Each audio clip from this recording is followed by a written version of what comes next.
Good evening, people. Good evening. Chuck, how are you? Good evening. Good Clifton? evening. Hello.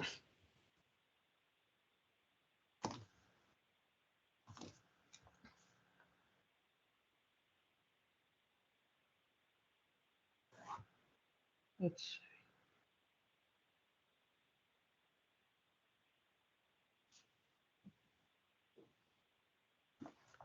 We have Francisco. There he is. We do. I'll give it a couple of minutes, not quite 7 yet. Right. Very good.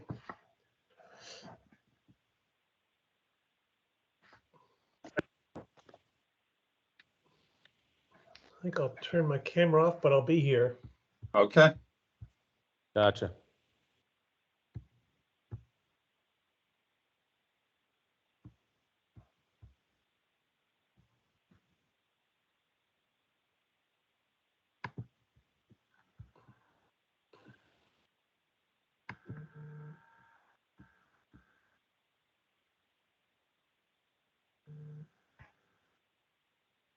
Francisco, can you see, I saw Ben Tamsky and several other guests online. Do we have any other members of the commission on board? For some reason, I can't see. Bennett, We- Brissett? Our Bennett's attendees here. include, yeah, Yeah, Chuck, I'm here. Bennett. Bennett, Kate, Hewitt. I don't see anybody else from the commission, though. I don't see Clifton yet. Fred just I heard him arrived. here. Clifton's here. I think he's 1899. Yeah. Yeah, Clifton called in. Okay, Yeah. great. A familiar Can you name, hear Fred me? Dykeman.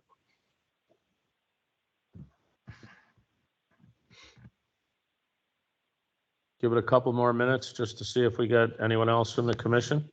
Yeah. Sure. Maggie's arriving.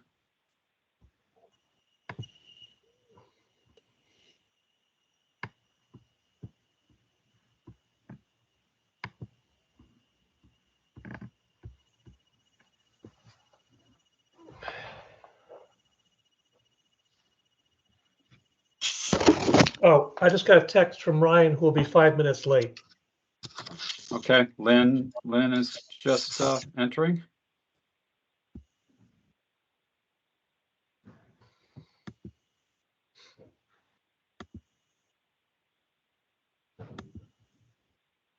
Call the meeting to order then. This is the Wednesday, September 27th, 2023 special virtual meeting of the Town of Stonington Planning and Zoning Commission. Let the record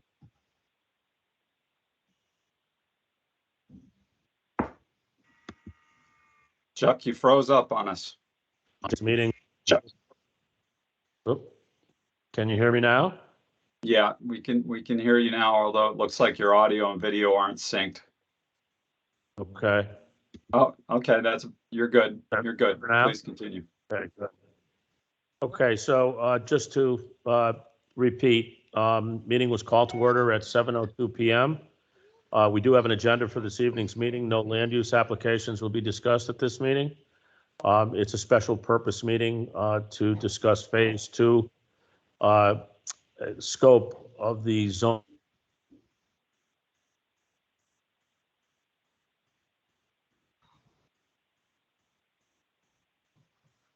Chuck, if you can hear me, we lost you again. You might try turning off your video feed to see if that That's a brief- improves your audio. Okay, hang on one second. That will certainly improve the presentation. Hang on one second. You hear me better now? You're fine right now. Let's hope it holds. Okay, right. If I have to, I can switch to a different Wi-Fi in the house here. That's, I may have to re-sign in, but, okay, so we do have an agenda for this evening's meeting. No land use applications will be discussed at the meeting. And item 2 on the agenda was a brief discussion of zoning regulation rewrite phase.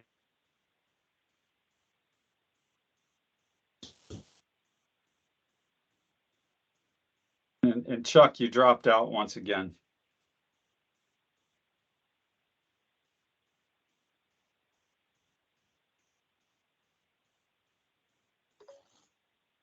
To move through item 3 on the agenda. And I'm going to try to sign in again Okay. using a different Wi-Fi here in my office, okay? Okay, shall we proceed? Francisco, can you just repeat the agenda item for item 2 for everyone? Yeah, Because I think that's when Chuck Yeah. cut out. I'm happy. So let me go to our agenda. So we will briefly update you on phase 1.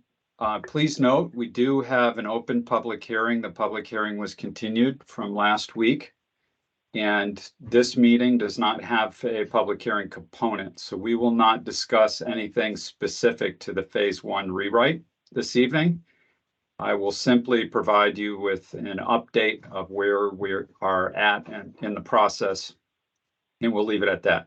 So our focus this evening will be on the scope of the phase 2 rewrite and a potential or recommended schedule. We will discuss and identify key issues to be addressed. We'll talk about our community engagement process for that and our recommendations for how to proceed with community engagement. And then discuss the next steps that are right in front of us that will allow us to get started with phase 2. Okay. And Chuck, if you're back, just let me know once you've rejoined us. And got a couple people I need to admit. All right. So Chuck, I just went through our agenda. I'm not sure if there's anything else you want to reiterate before we start the meeting. No, that's great. Apologize for the bad connection. Okay, and we do have feedback, so if you are not speaking, please make sure your microphones are muted. Thank you. Okay, well, let's get to it. I'm going to keep this presentation in working mode so that I can take notes as we go, because we really have a lot to discuss, and I'm really looking for your feedback as to how to proceed with these phase 2 items.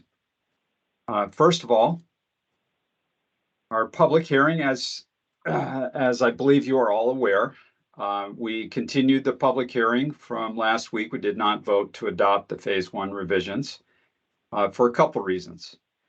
One being we have yet to have an official response from Connecticut Deep.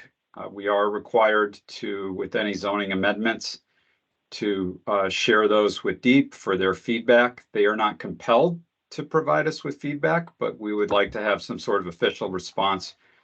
We've only had informal communications, and our informal communications suggest that they don't see anything of concern in phase 1, and they're more interested in what we might tackle with respect to coastal zones in phase 2. But we would like to get an official statement from them. There were also some corrections or amendments, minor syntax type corrections that were presented to us, and we agree that those amendments as presented, most of them at least make sense. So we will be addressing that prior to going back to the next hearing. At the time being, at least, the next public hearing is scheduled for October 17th at what I believe is the regular Planning and Zoning meeting, and that will be the continuance of our phase 1 hearing. Okay. Now, this evening, our agenda will be focused on phase 2, and you have all seen this slide before. Essentially, phase 2 is where we really want to take a deep dive on issues that we did not fully address in phase 1. We touched the surface of many of these issues. And those are the items that I list on the right side of the slide. And we're going to talk about all of those. So I've got several more slides ahead of us to get into detail but just to give you an overview. And the phase 2 effort, it is going to have a more substantial community engagement campaign. We did a virtual workshop, an in-person workshop as part of phase 1. In phase 2, we anticipate doing an online survey. We also anticipate distributing more materials surrounding what our effort involves and promoting any workshops that we conduct. And finally, we're scoped to do several workshops in the process of working on phase 2. So let's get into the subject matter that we are going to cover, or at least I would like your feedback on these items.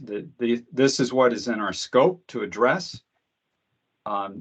It may be that some of these items we simply agree that they are adequate as is in existing regulations, or maybe just need minor adjustments, or maybe a wholesale revisit. And that's what this phase 2 process is all about. So the uses are something we touched upon in phase 1 with respect to is this right? You know, we were simply trying to ensure that we got it right because there were some discrepancies in your existing regulations surrounding where uses were permitted and what the permit was required. In our efforts, we're simply focused on are we accurately representing and documenting what is currently permitted. Now in phase 2, we want to have a discussion about, are these uses appropriate? And this holds up for both residential zones and commercial industrial zones. Are these uses appropriate in specific districts? If they are appropriate, is the permit requirement appropriate? Is the standard too low? Is it too high? Are there uses that should be permitted whether in town and are not currently identified, or in specific districts or a specific district? So that will be a big part of what we do.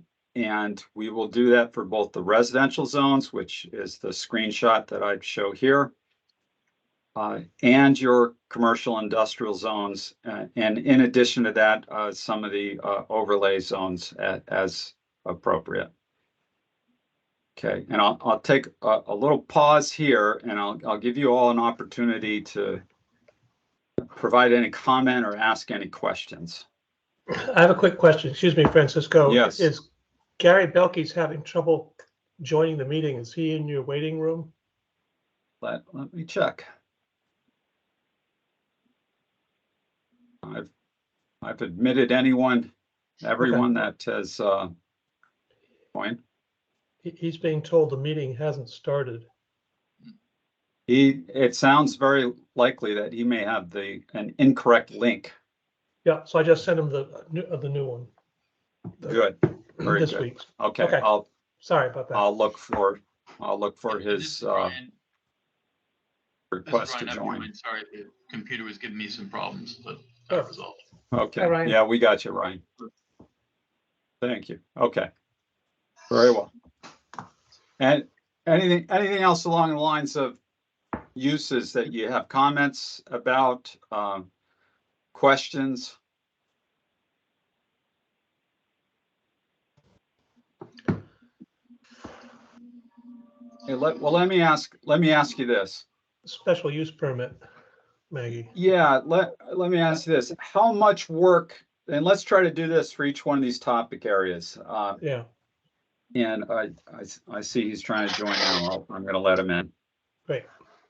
How much of our focus do you think this is? Do you think this is a good part of the work in front of us? Do you think maybe it's just some minor adjustments? Or simply we're just not sure, we need to open it up and have those discussions? You mean with the public? And I'm going to open that question up to all of you, surrounding both our work as a commission and the process of doing these phase 2 updates, and taking whatever needs we see, issues or recommendations to the public to get their opinion and weigh in on what they see as being the needs and issues.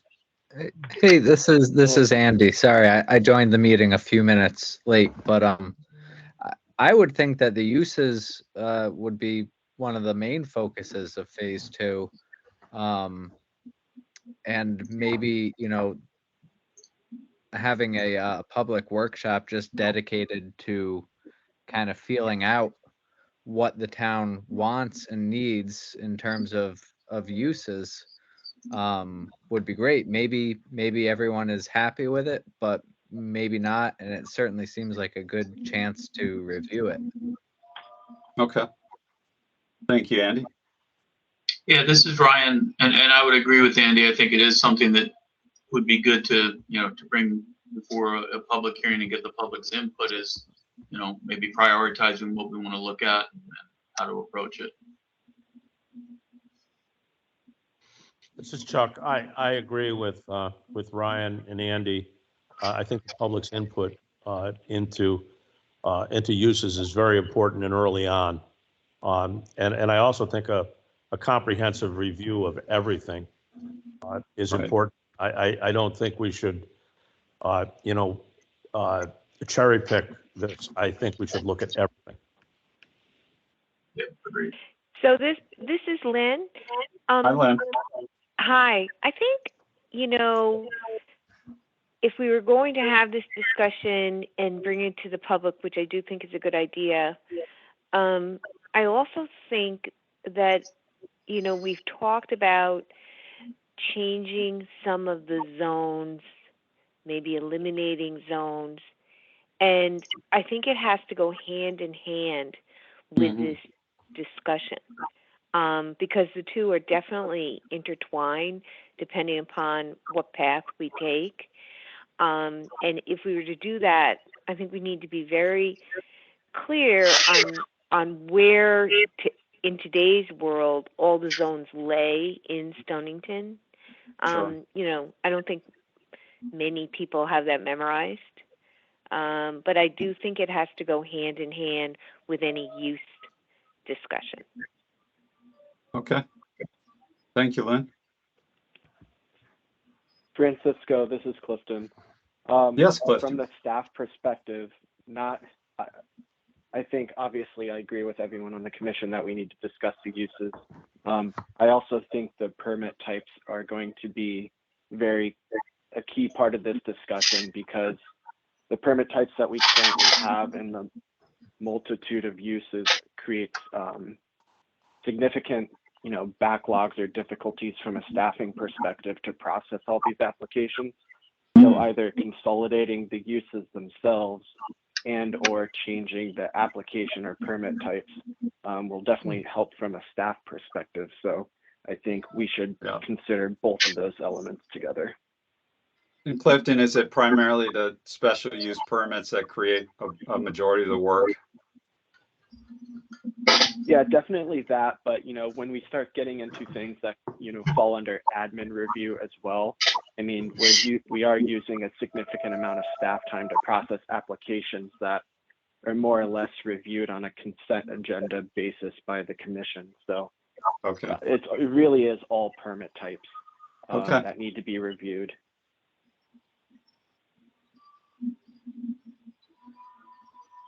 And I saw there was a hand raised earlier. I'll just ask you, once there's a little pause, just unmute yourself and speak up so I'm not managing Sure. who Thank you. speaks. This is Maggie Favretti. Hi, Maggie. Hey, from the perspective of community resilience, I think that kind of a holistic review of uses and all the other categories of concern should and could be taken a look at once we're also looking at how our community is likely to change over the next 10, 15, 25 years. Okay. Thank you.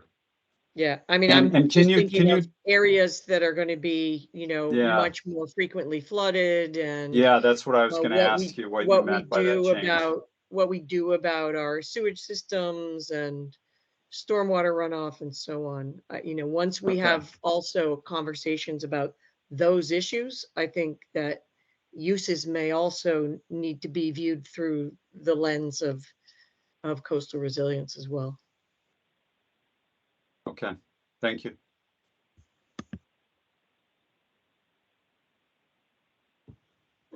And this is Ben, just to add more thickening to the stew. Um, The POCD rewrite is beginning to be underway. And Clifton is spearheading that very well. And we talked just last Monday about how to incorporate some of the zoning regulation rewrites into the POCD and vice versa, so they can all dovetail together for the Yes. big picture that Maggie was just mentioning. Okay, Oh, you're muted, Chuck. Is there any way to add to Maggie's list yeah, some of the other key components of infrastructure, like transportation, water supply? Those are also very, I realize they're more POCD issues, Yeah. but yeah, those have to be taken into consideration as well. Lack of north-south arterial roadways in town, and the volume to capacity ratio of those north-south arterials is strained at best. And again, based on what comes out of the POCD, that sort of holistic picture is going to be required if we're going to take a look at changing zones or and increasing intensity in certain areas and decreasing intensity in certain areas. Correct. Infrastructure is a big part of that. So, I don't want to step on, what Francisco is probably going to say, but when we're thinking about rewriting the regulations, much like phase one was about restructuring and reformatting so the regulations can grow and breathe and adapt over time. If we're changing zones particularly, we need them to be broad enough and vague enough so they can grow and change and breathe over time, as well as we do the POCD. So we don't need to necessarily do this effort waiting for the result of the POCD. Our discussions need to understand all of the factors that, Chuck, Ben, Maggie have all brought up, that our community is going to grow and change over time. So our zoning regulations, instead of being as strict and as regimented as they currently are, they need to be a bit more flexible to account for that over time. So I think it's more about creating the framework for us to be able to change zones as they come, as opposed to trying to predict what the POCD is going to want. Well said. Yep. okay. Thank you. Clifton. Thank you, Clifton. This is Andy again. I think that maybe one of the tools that we should be looking at using and tying to other metrics, such as infrastructure capacity and expected effects of climate change, is the floating zone.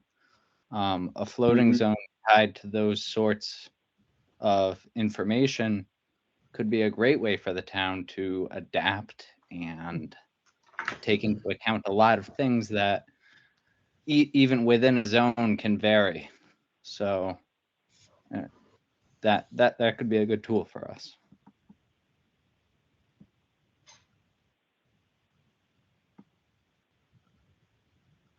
Okay. Thank you, Andy. Anything else on this topic to give you an idea? I've got, about 10 or so slides similar to this. That will each afford us an opportunity to talk about a different element of the zoning regulations.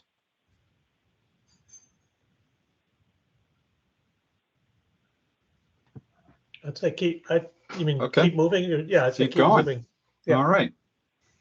be my So vote. another component of the regulations are your bulk area and height regulations, which involves lot size, frontage, side, front, rear yard setbacks, floor area ratio, and those vary per district. And maybe they're exactly where they need to be, but we haven't talked about that. So I think this all deserves attention.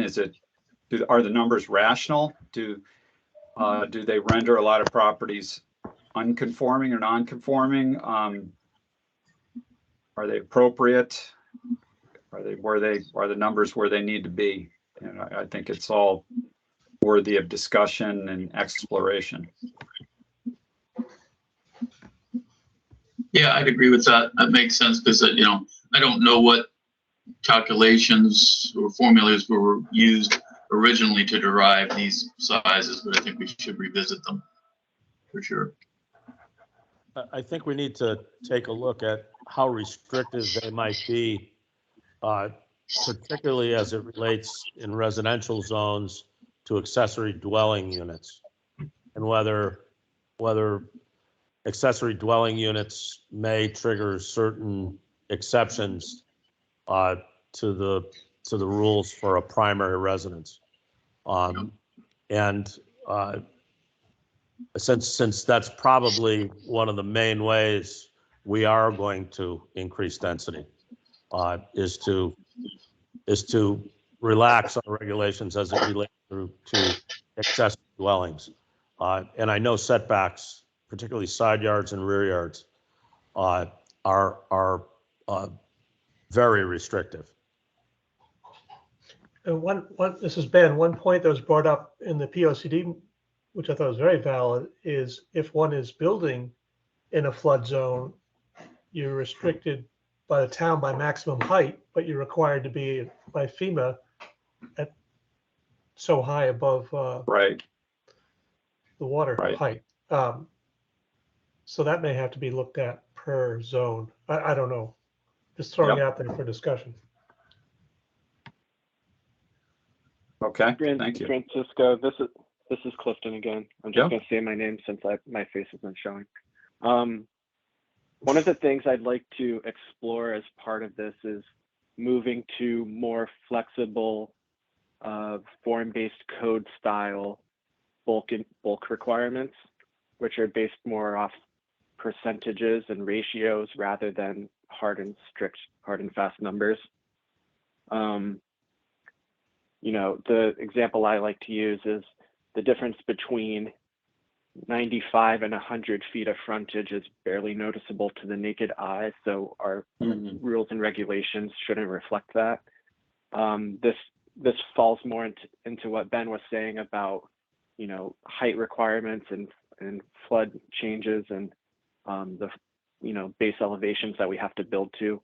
Having that flexibility kind of across the board makes it both easier for homeowners to build and adapt over time, but it also makes it easier for commercial businesses to grow and adapt over time, especially as we deal with climate change or other factors. Okay. Thank you. And I think Bennett had a hand raised. If you want to go ahead and speak up. Yeah, hey, this is Bennett. I guess one of the other questions would be, you know, do we want to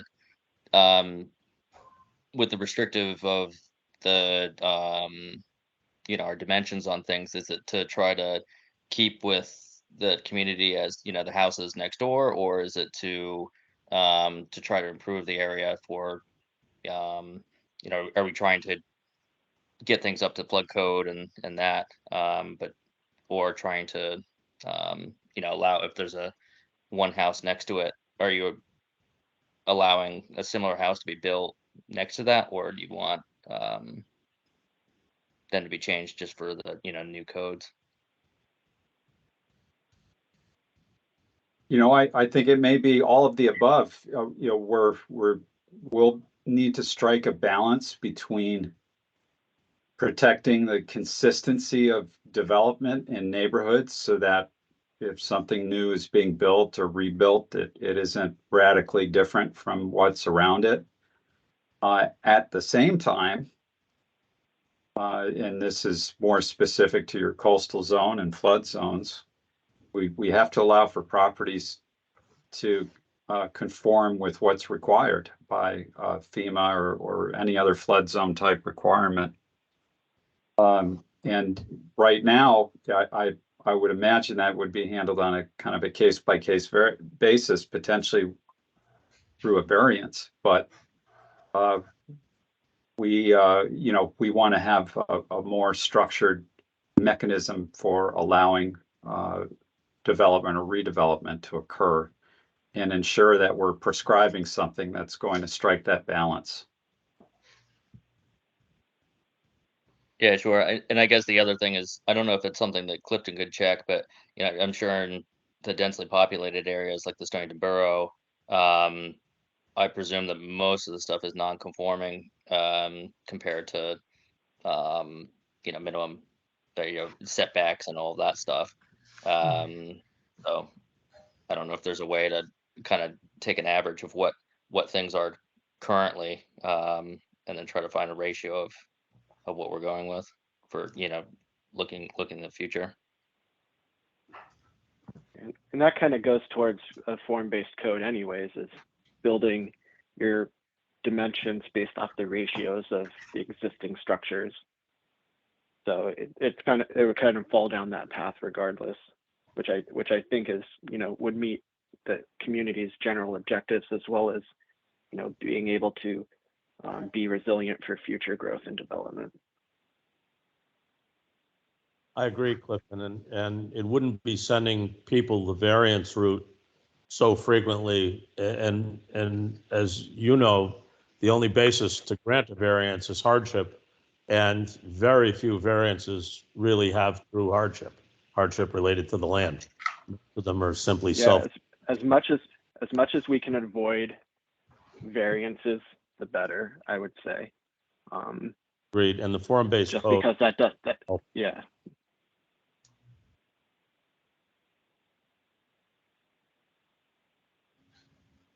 Okay.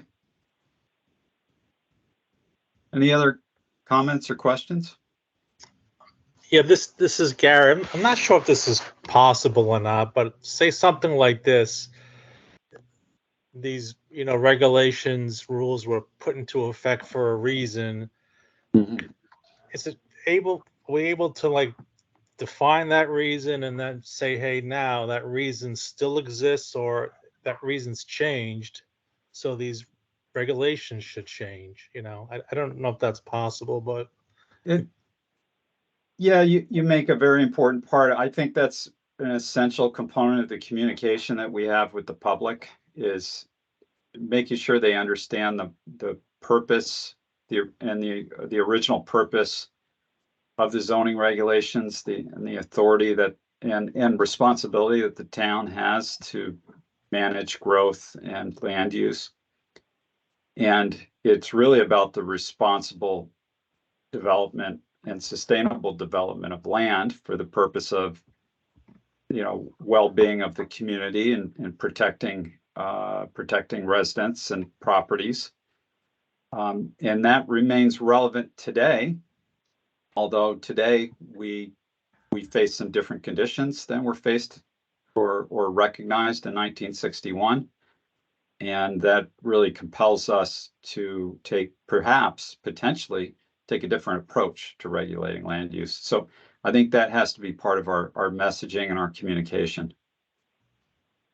I agree, Go, and I think early on we have to communicate that to the public in the most effective way possible, so that this process is open and fully communicated and transparent from the beginning.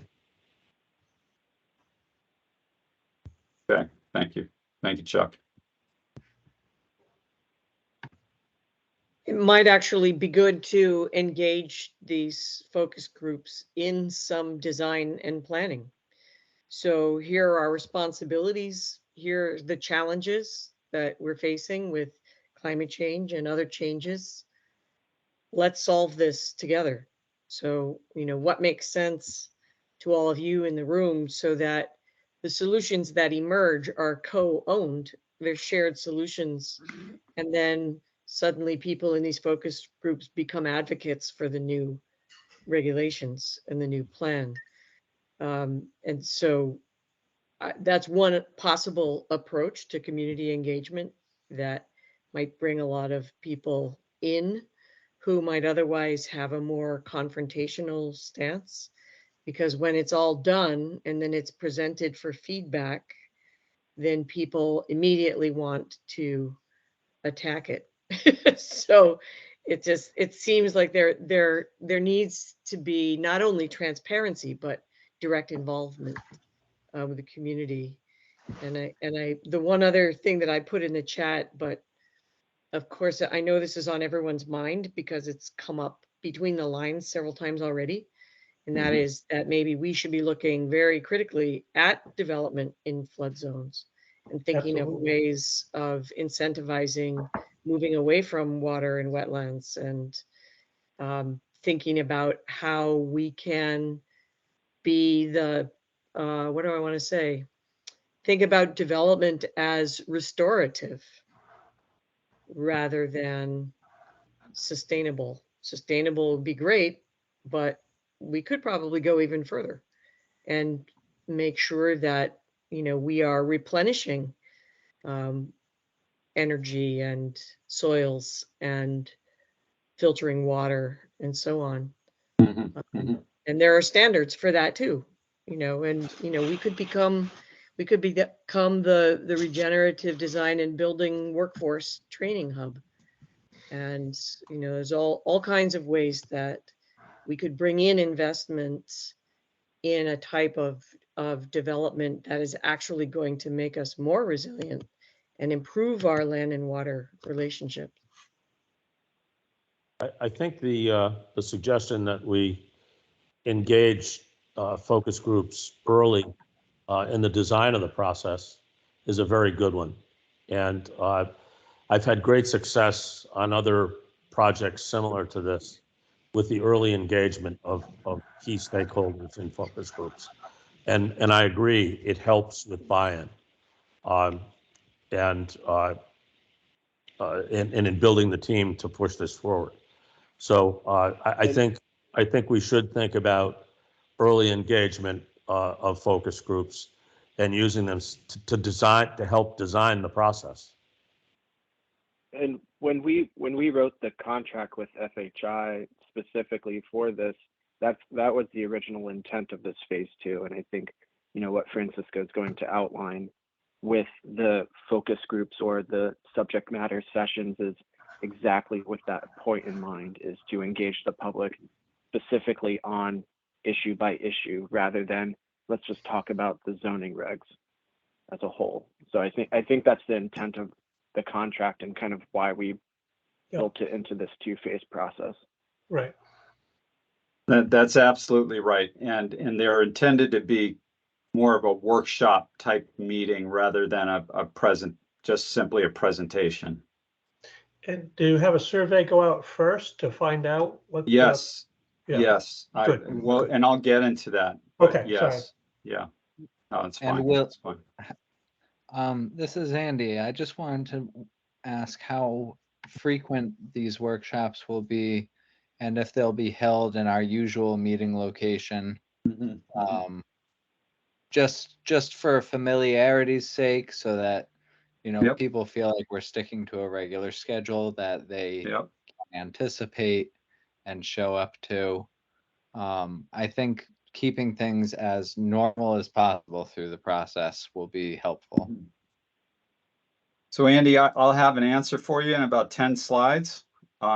All right, great. In terms of the schedule, with respect to where, I agree. I think the same location is probably ideal.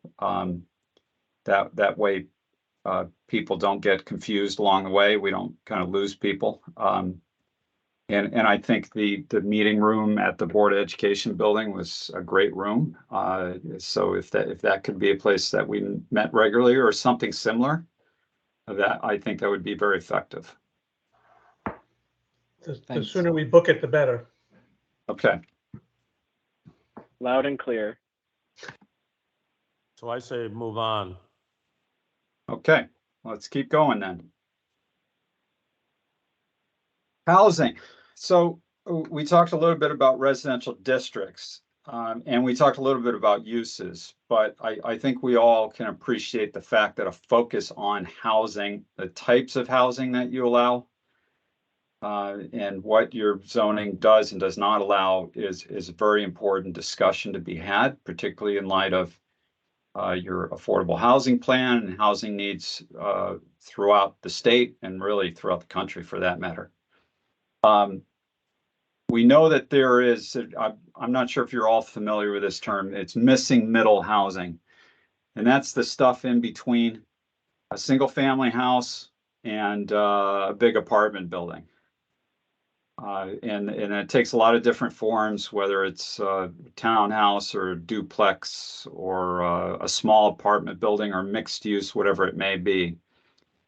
And the question is your zoning sufficiently permissive of a range and diversity of housing stock? And are there changes that could or should be made to allow for different forms and types of housing that may be more feasible to build or more affordable or desirable to residents? That's a loaded question. Yeah. And I'm not looking for an answer, but I think this is the question we want to pose to the community, and this is a discussion we should have. Absolutely. Yeah, definitely. I think this is going to be crucial. This is Ryan. I think it's going to be crucial to the affordable housing, initiatives as well.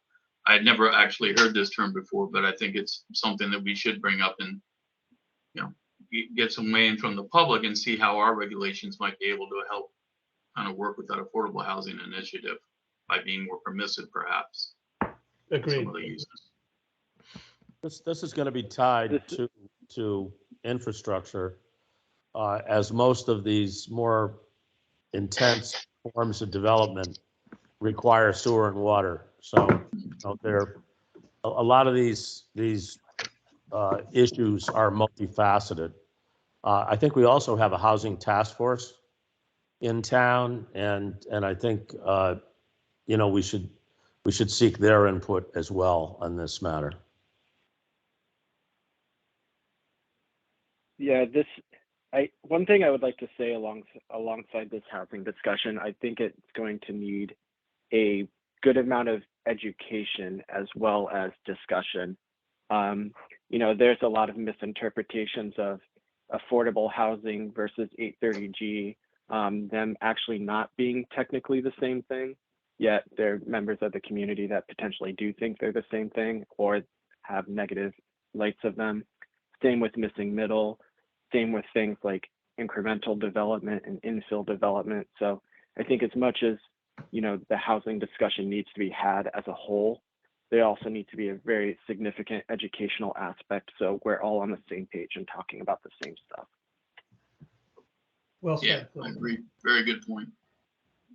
This all sounds great. I've been looking forward to diving into the affordable housing stuff.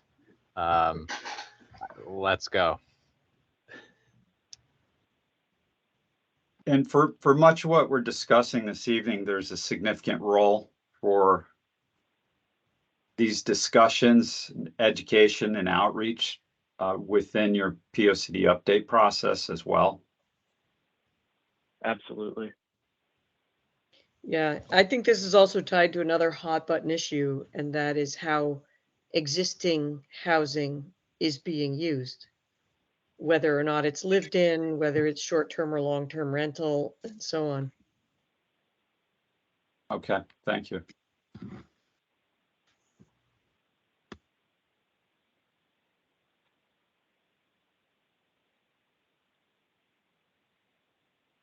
Right, any other thoughts on this? Keep rolling. Okay, thank you. Related to this, it's senior housing. There are a lot of different types of senior housing. They vary considerably based upon the level of independence or level of assistance. Your regulations currently specify 3 types: congregate living facilities, convalescent homes, and housing for the elderly. And so the question is, are there more types of senior housing that should be specifically identified and permitted within Stonington? And on the right is just a list of, I pulled down from a website, a list of 7 different types of senior housing, from independent living to residential care homes, respite services, assisted living, memory care, skilled nursing, retirement communities.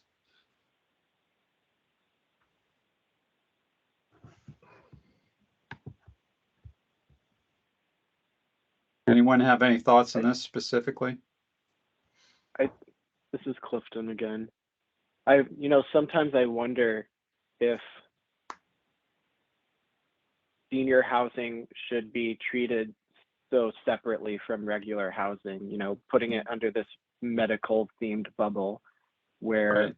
it sits in a lot of communities, whereas, the different varied types of senior housing are just different forms of housing, and some of them have personnel that are certified, and I think obviously we as a community or as a town will pay attention to that, but not necessarily segregating senior housing as being different or more intenser than regular forms of housing. So, accepting our senior community and our elderly community as part of just the general community instead of siloing them out.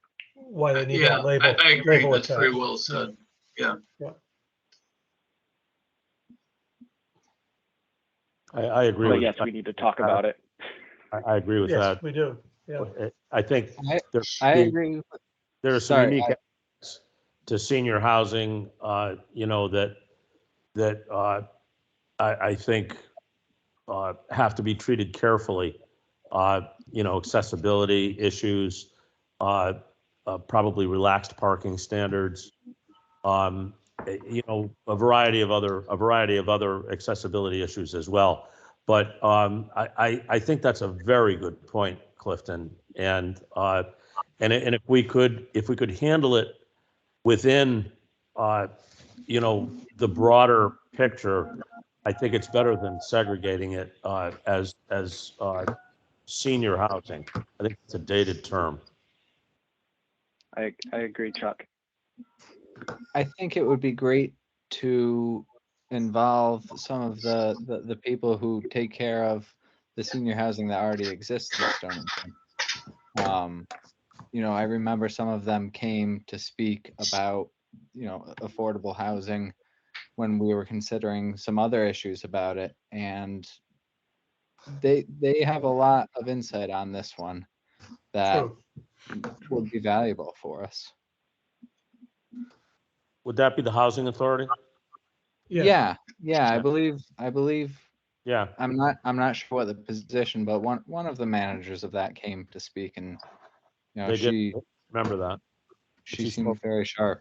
Oh, yeah. I think Yeah, she's moved on, but there's a new person. We have Susan Cullen as well, who's very knowledgeable on the housing front as well in town. But yeah, we can, from the staff side, we can pull in everybody and get the housing authority involved in this, not only Great. at the town level, but also at the regional level. Great. Okay. Very good.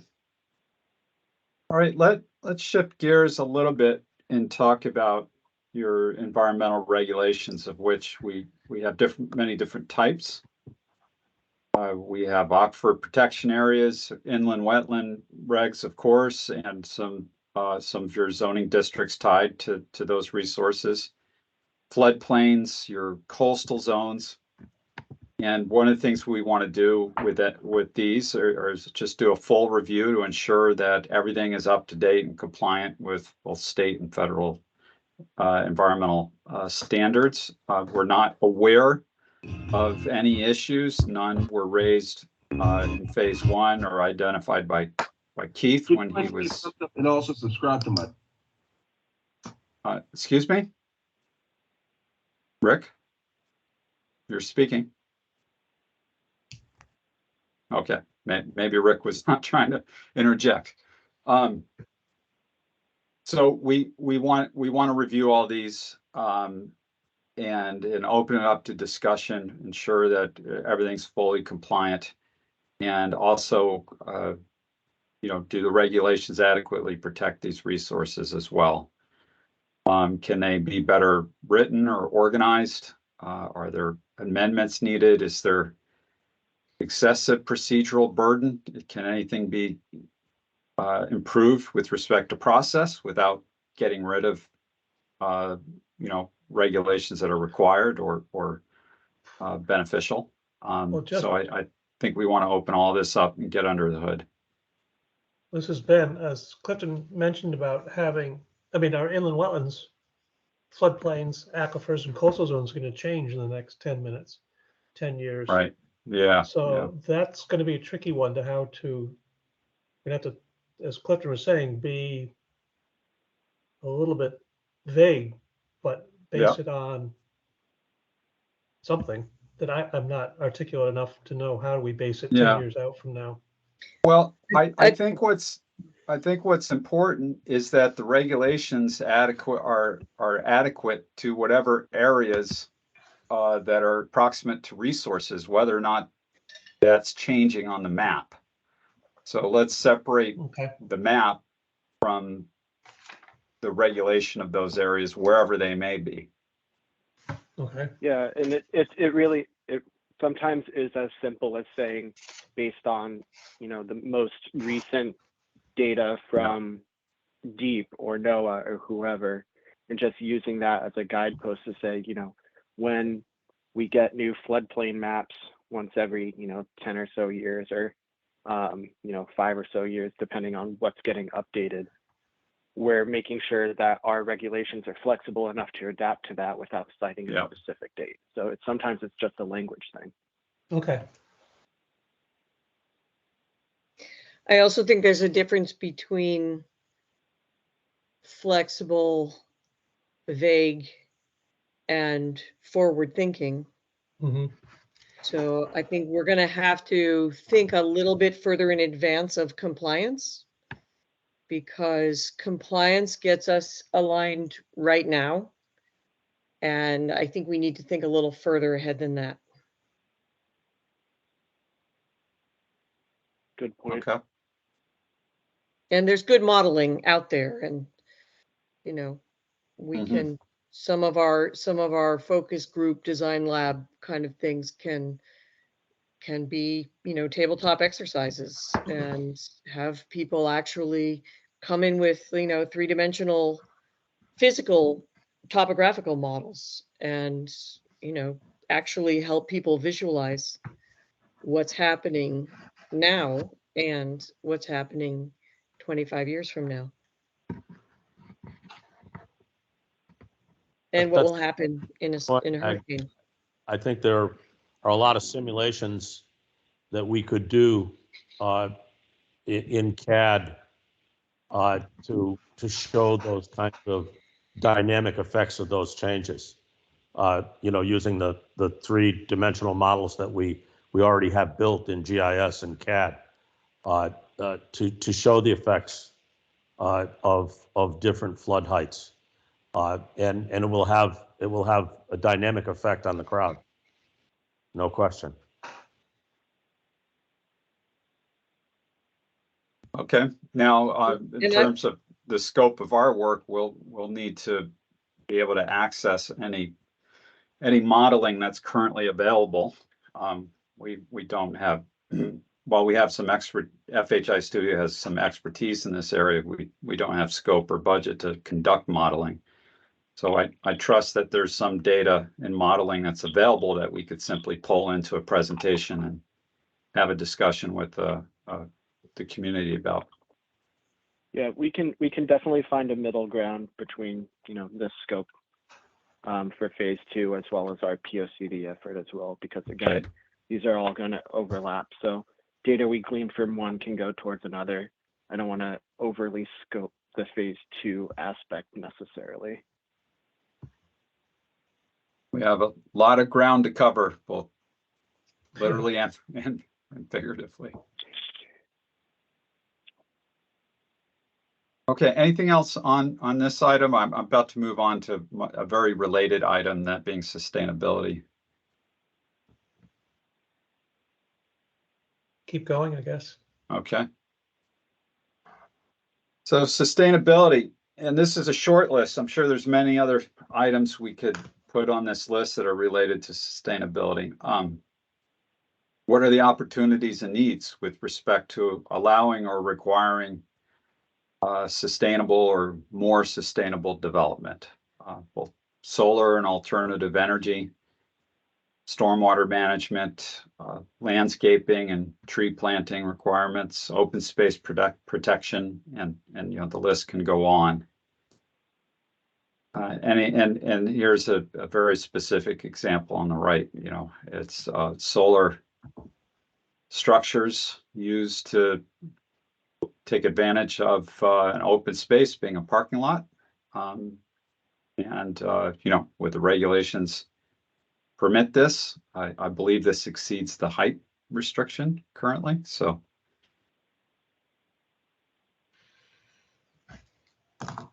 I would add beneficial electrification to the list, as I think there's going to be more and more pressure moving forward under the heading of sustainability to electrify everything. Right. Eliminating carbon fuels in the future, and we have to be thinking of that.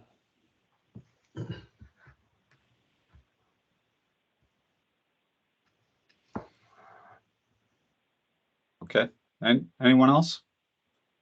Yeah, I would love to see something like carport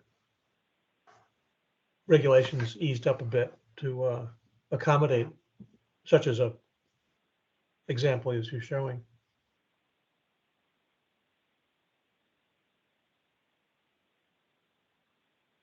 Okay. I think looking seriously at depaving or disconnecting paved areas, maybe that falls under stormwater management, but Yep. I think it's also an important consideration as we're moving forward, especially in areas that, well, all areas are draining into watersheds, but areas that flood as well. Right.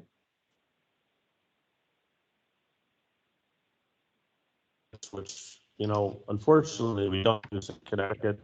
I've worked in different parts of the country where porous asphalt and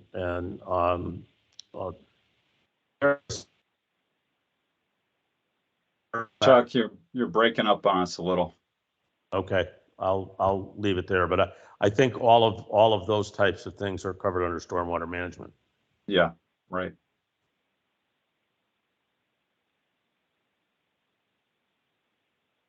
Okay.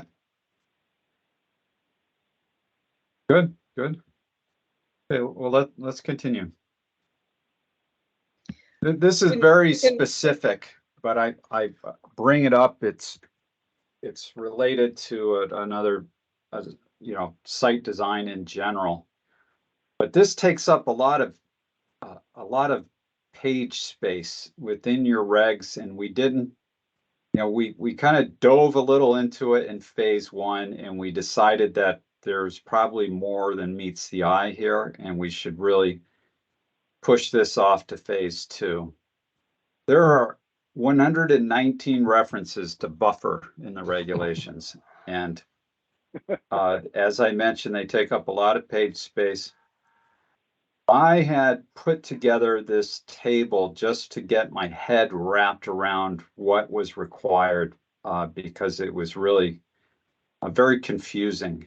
There are all sorts of stipulations and conditions for your buffer requirements that vary from district to district and based upon the use and based upon what that use is next to or what the adjoining district is.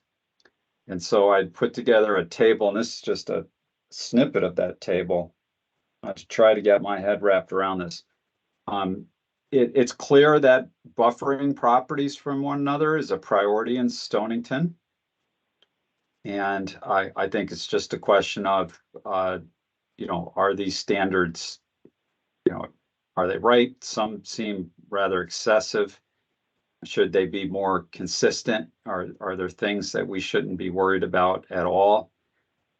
And then finally, can we just present it and communicate it in a simpler, more elegant way? In our existing, in the phase 1 draft, we just have paragraphs and paragraphs specific to each of the districts, and I'd really like to be able to consolidate that all down to a simple table, such as the one that's in front of us, which is not in the phase 1 rewrite.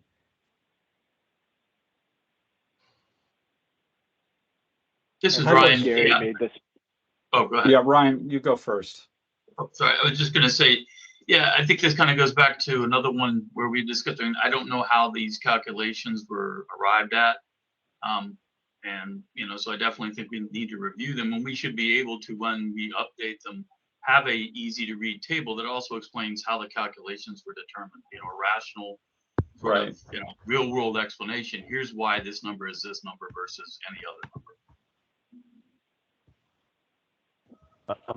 Let's run high on buffer requirements, particularly as it relates to, more intense uses adjacent to resident uses. And so I think any thought of eliminating them, I don't think they can be eliminated, but I agree with what Ryan said. A lot of this looks like it's empirical, and what was the thinking and what is reasonable, Right. and prioritize it and make sure that it does make rational sense. Thank you, Chuck. Yeah, and I agree. I don't mean to imply that we just wholesale get rid of buffer requirements. I just think it should be more rational and easier to use, make a little more sense. Well, that's, if it's rational, ideally it would make sense. There may be a way. There may be a way. Clifton suggested, bulk area requirements. Maybe there is a, particularly as it relates to larger uses, a requirement where a buffer plan is developed specifically for a site by a landscape architect. There may be a way that it doesn't necessarily have to be codified like this. It may be a more rational way to deal with this with site plans that are developed for very specific conditions related to a site, where the generic buffer may not do a darn thing. They comply with the regulation, but it doesn't really create a buffer at all. Right. As to something that was site specific, developed by a landscape architect that really does do the job. So there may be a way to approach this from using the same logic that you use for bulk area coverage type regulations to weave in specialized plans that have to be developed for under certain circumstances. I do think, Chuck, that there's definitely merit in that approach, but I think what we've experienced in the past is that, first off, there's a definition issue between buffer and screening and what exactly that consists of. But secondly, that there's a monitoring, right? So as things are built and 5 years go by, et cetera, those buffer screens often change and nobody comes back for that, right? So it becomes a monitoring issue within the community, and lots of times you find out after all the trees have been, cut down, et cetera. And I think we've experienced that a couple times with not only our residential, but some of the commercial buildings within the within the community. So I just think it's something that really has to be thought through from a long-term perspective and not burden from a monitoring perspective. I think that's, once I think something's that's a been very good passed. point.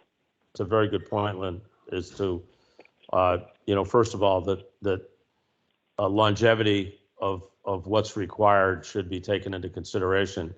And the fact that it's almost like you want a stipulation on the land records that an area is set aside for buffer, as opposed to just a site plan that shows planting, maybe some sort of stipulation on the land records that it's a buffer, because it would give you a lot more enforcement ability.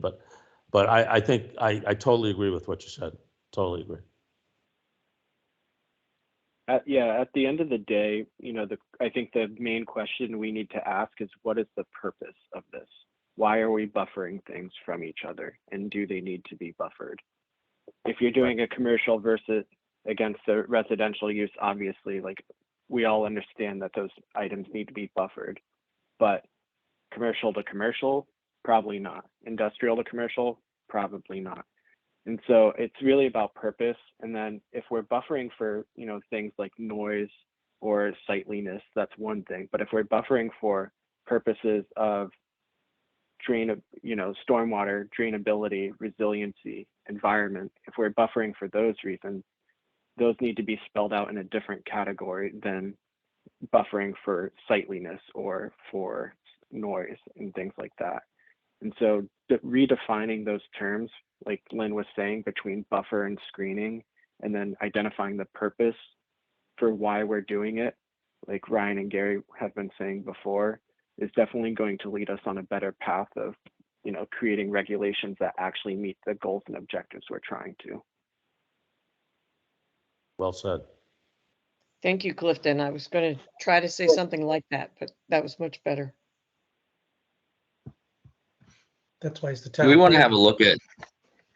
Do we want to have a look at neighboring towns as well, as to see how they do it? More of a justification for where we come up with our numbers, or do we want to have it come up with? I think that's a great idea for us. Yeah, we don't want to believe that only we have the solutions to problems. We definitely want to look to, and it doesn't have to strictly be neighboring towns, right? I very often will reference model zoning codes from all over the place, looking for good ideas on how to handle things. So yes, to answer your question, absolutely. We do want to look to other prototypes and examples of how things could be handled. And of course, when we're talking about shared bodies of water and the buffers around bodies of water, then Yeah, we pretty much have to be consulting with other towns who also share those Absolutely. same bodies of water, as well as tribal nations. yep. Okay, right.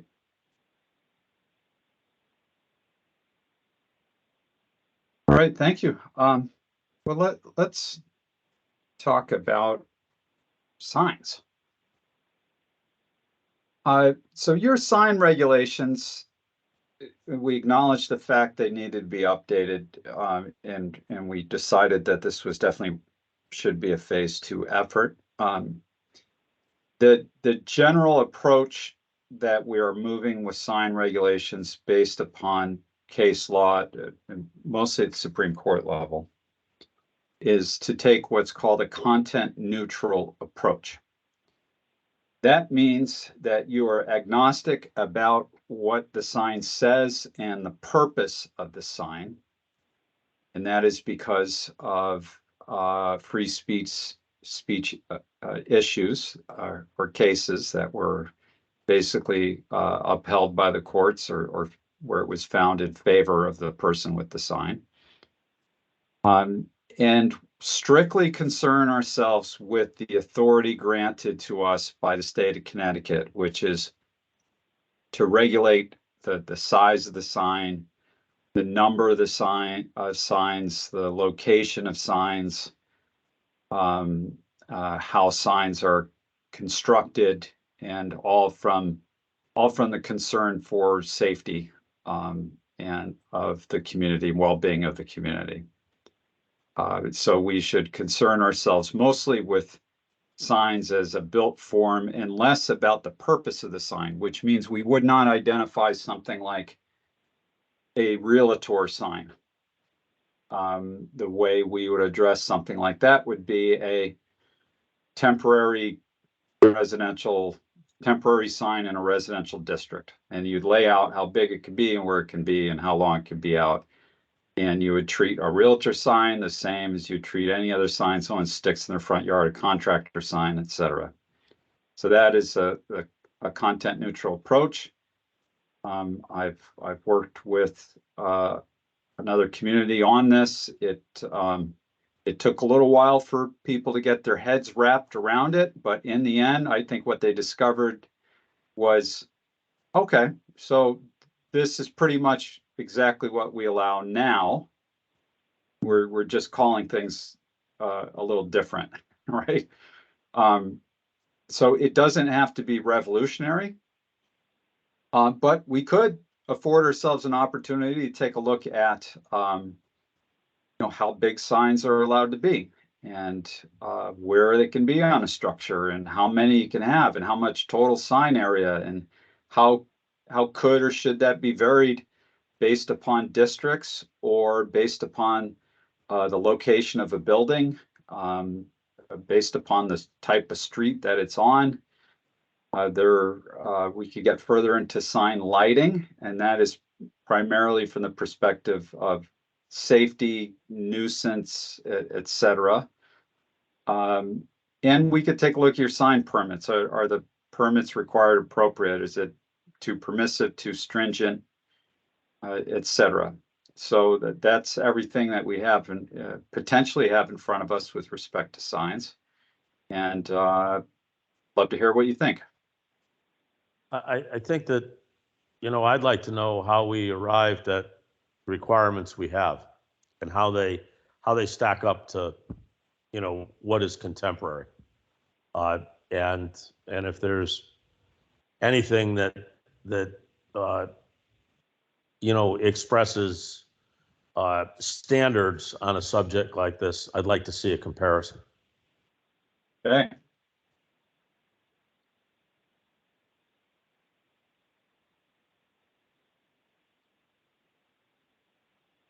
I agree with you, Chuck. Sometimes I ask around the office of how did we get to a place where we have so many pages devoted to signs, where this should be a very simple one-page exercise. I think it's getting rid of the content-related elements is going to be astronomically better in the long run. Obviously from a legal standpoint, but also just from a functional standpoint. And then I think this is where the community is going to come in handy and kind of just helping us decide what type of signs become nuisances, because it seems like the majority of the complaints that we get in the planning office, specifically from from the zoning enforcement complaint aspect, a lot of the complaints we get are related to signs, and our sign regulations are so convoluted, it's almost impossible to even derive a correct answer for those issues. To eliminate the majority of those complaints would save Candy hundreds of staff hours. So just from that perspective alone, I'm interested in this discussion. Okay, I was not aware that signs and sign complaints were really driving that much, that proportional share of your complaints. It really they definitely sounds do, like, especially when it comes to temporary signs, especially during the seasonal months. And we do have regulations against, seasonal signs and pop-up signs and things like that. And they do have sometimes a safety risk associated with them. But for the most part, any sign that pops up has the potential or the capacity to be complained against, and just the staff hours just to investigate to find out it's nothing or it's permitted already through the special use permit. It really does add up over time. Well, then the glass windows for convenience stores and liquor stores, or neon signs. Yeah, I mean, exactly. that's where it really gets thick with the signage and with calculating what's a stick on and what's Yeah. permitted. I see. And also increasingly now with LED signs. Right. Francisco, This is And- Andy Yeah, and those again. create huge visual nuisance as well, Yes, especially for they do. passerbys. And we don't regulate signs necessarily inside the buildings, but those LEDs do create a lot of glow. Andy here. It seems like with these sign regulations as they exist right now, and with the previous slide about the buffers, at the very least, we should be shooting to get maybe some like early reworks of these that are more in a table format and more, even if they're still kind of arcane in their logic, just represented in a table, so that we can then kind of present at least that as something we can adopt and immediately start saving the town staff all of this time on. That could be an early Yeah. adoption in phase 2. It sounds like there's a really pressing need for it just at a staff level. I think, streamlining it would be valuable. yeah. So Andy, I mean, it's a great point you bring up. And if there was anything that we thought we could readily do to along those lines, we really did try to accommodate it in phase 1. I think we understand that, once we get into this, we're going to want to do it right and do it once. But I think you make a very important point. In order for us to productively communicate and investigate, compare, and understand these regulations, I and my team need to put it in a format that you can comprehend it. And that was part of why we put that table together for the buffer requirements. Initially, we thought we might be able to use that in phase 1. It became clear there was a much bigger discussion to be had. So we did not include it. But I think we may or may not need to do something similar for signs and some of these other topics as well. So this is Lynn. I think one of the things that would be very helpful for signs and a couple of the other topics is if staff is getting complaints, then we should have available to us some summary or metrics regarding those complaints. Are the majority of the complaints about sandwich signs? How many complaints are you getting? In what zone are you getting those complaints? That kind of thing. I think having that information available will help us focus in on where the problem areas may or may not be. We could have a better discussion if we had that kind of data to work with. Yeah, Lynn, Clifton. I'll work with Candy to see if we have that information. I know we parse it out in terms of a quarterly zoning enforcement officials report that we specify the number of complaints that we get. I don't know necessarily by type, but we, number the complaints and then the resolutions with them. One of the things that I also want to be wary of is that sometimes complaints come in from a very NIMBY-based mindset, and I don't want to give too much power or credence towards that, especially if it's not serving an active use. But if we do have very significant nuisance issues, which I think we do, and I think we mentioned that regarding LED lighting specifically, I think those are the ones that we can definitely parse out and point to say, yeah, we are having issues in these locations with this type of signage. Francisco, Ben has had his hand up, Ben Tamsky. for a Ben, while. please go ahead and speak. Yeah, we did a sort of a major rewrite of the sign regulations in that section in, I believe, 2010, somewhere around there. 2010. And that's, excuse me, that's part of why probably there's so much language in that section. But I would point out that there was a major endeavor by the business community to relax sign regulations, and much of it was denied by the commission in the regulations that they accepted. And I just want to point out that the business community will always ask for more signage and more relaxed sign regulations, but it sort of becomes a race to the bottom, because the more signs one person has, the more signs the neighbor or their competing business has to have. So you just got to keep that in mind, that businesses are always going to want more signs, but there are interests in keeping it to a minimum. That's it. Thank you. Okay. Yeah, thanks for providing that kind of historical perspective on this, Ben. I appreciate it. Sorry if I didn't call you. I'm not seeing these I'm missing some of these hands raised. So if I don't call on you, by all means, as soon as there's a pause, just speak up. Thank you. The floor belongs to all of you. And to reinforce Ben Tamsky's, this is Ben, the other Ben. Monday night's POCD, sure enough, the head of the EDC was pushing for more signage, less restrictions. Not surprising. No, it's not. He did. You're right on.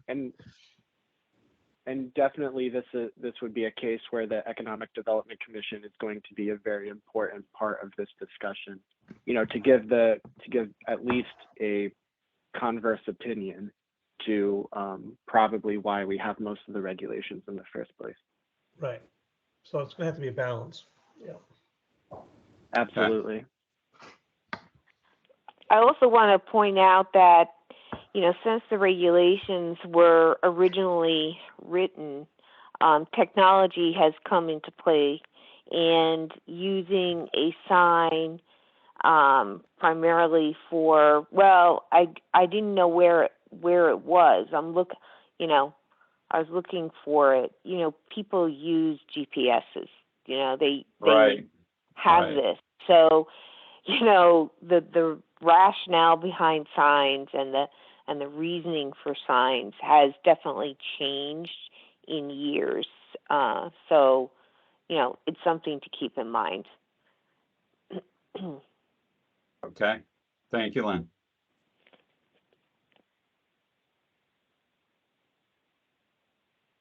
Anything else on signs? Got It's only kind of indirectly related to signs. This is Maggie. Yeah. Please go ahead. That is that the way the signs are lit, or the LED signs themselves, can create light pollution. And I don't know if somewhere in here we have some regulations around that, but indirectly it just reminded me that, yeah, because the way signs are lighted, or the way they do light up the street, could be an issue, or could become an issue with you know, changing technologies. And I also just wanted to point out that I think content neutral is wise, but there are some legal limits on speech, and it's important to just understand that it doesn't mean that anything goes exactly. That the courts are in the process of trying to figure out where exactly that boundary lies. Yes, but right now slander is still correct. Libel is still libel. Yes, right. And hate speech is still hate speech. Yes.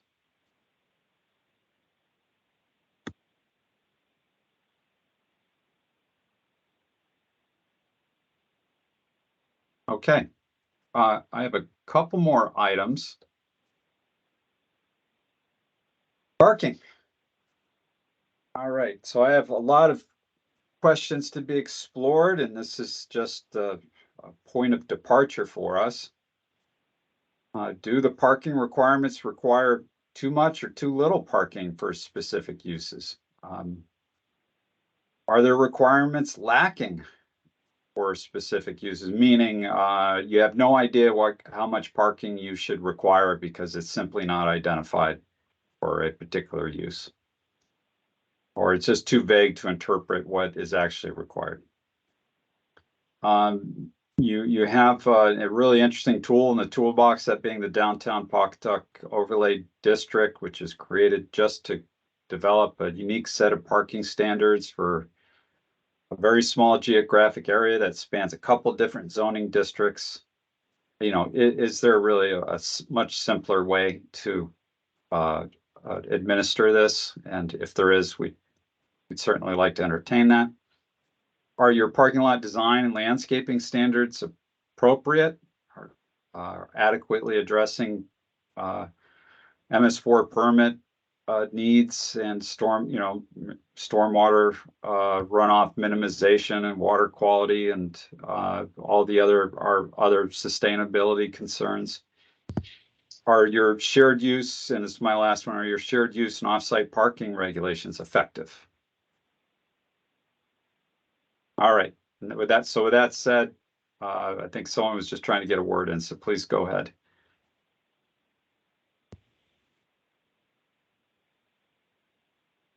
I mean, this is Clifton, and I have a couple words.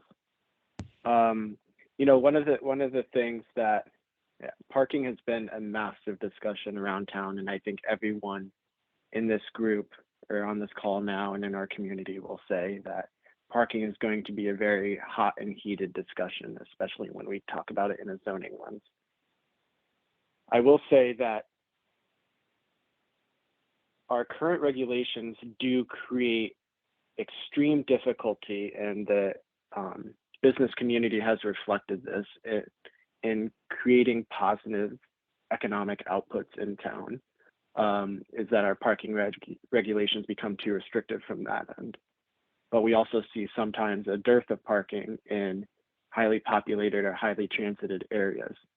So one of the things that I think we should explore is the concept of parking districts and basing overlay districts dedicated to parking regulations rather than zone-based or use-based parking regulations, if we're going to go that route. The other element that potentially we could explore, and I found this successful in my previous community up in Maine, was that we removed our parking regulations, but adopted a impervious area requirement by zone, or a percentage by zone. And that way it would give business owners, homeowners, the freedom and flexibility of choosing how much gross floor area they needed versus their parking area, instead of having one lead the other. Concept for discussion, obviously, and we don't need to get into it tonight, but thinking of parking beyond just the regulation format we have, which is based primarily off use, might be a better path forward, especially for a community like Stonington. Okay. Thank you, Clifton. I think also defining what areas parking is a hot button within will help us to, talk about how we get to solutions for each of these areas.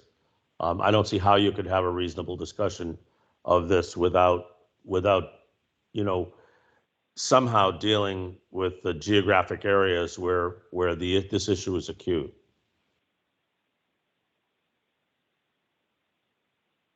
We know, the downtown Mystic area has a huge issue.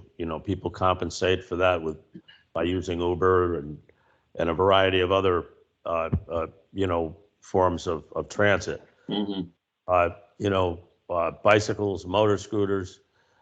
There's a lot of workarounds, but I think defining where we have a problem is part of this discussion. Okay.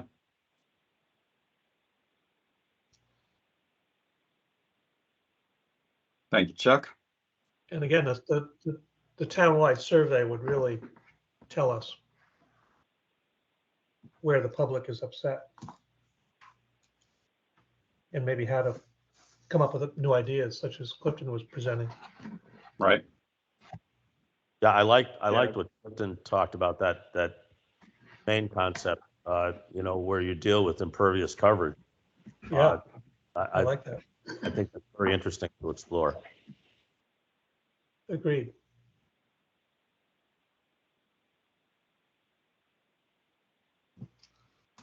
Okay, anyone else?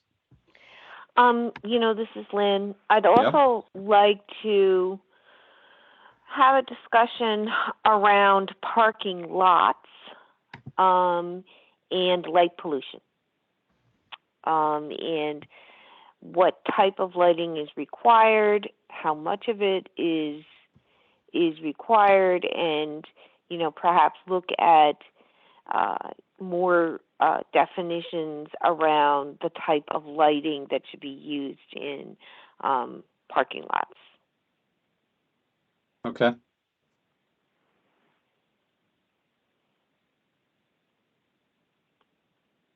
All right. Great. Thanks, Lynn. Okay, move on. Your permit requirements. We talked about this a little bit already. But your permit requirements, and this isn't just, what uses, what type of permits are required for what use, but the actual requirements that an applicant needs to meet as part of, for example, a special permit or the site plan requirements. Are they appropriate? Are they excessive? Should they be more flexible? Should they be more stringent? And I think we should open all of this up to discussion. Your site plan requirements, you do have two types of site plans, type 1, type 2. Type 2 is far more extensive in its requirements, but type 1 is still a pretty high hurdle to clear if, as a commission or as an administrator, you're primarily interested in knowing, well, where is this related to the building and the property line? That's what I need to know. So I think, is there another type of site plan at even lower standard that should be considered like a conceptual site plan or something like that? I think we want to have discussion about all of this.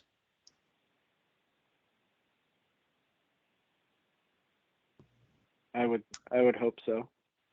I'll defer to Clifton. Yeah, I'll defer to Clifton on that. But I definitely think we should, just to make things, not only easier on the people submitting it, but also on the town staff, having to review these. I've seen cases where, we don't have enough information. And I see cases where I think, in my 3 years experience here, where we don't have all the information we need. So I think we need to focus on this and see how we got to where we're at with type 1 and type 2, and come up with a more comprehensive requirement on site plans, and types of surveys that accompany the site plans as well. Mm-hmm. I'd be keen in hearing both the public and the commission's thoughts through this review on giving some of the easier, lower scale site plan authority to the staff, since we have a town engineer who reviews these applications already, as well as, myself and the rest of the Department of Planning staff. Returning some of the administrative review items to true administrative review could potentially save not only the applicant lots of time in terms of waiting for a commission's approval, but also it can save the commission's time in the long run as well. So yeah, having a discussion from top to bottom of what needs to be reviewed by the commission specifically and what can staff be entrusted with reviewing I think is going to be a good part of this. I think there are a lot of good models out there that towns have adopted that have full staffs like Stonington has now. And I think it's an excellent idea, Clifton.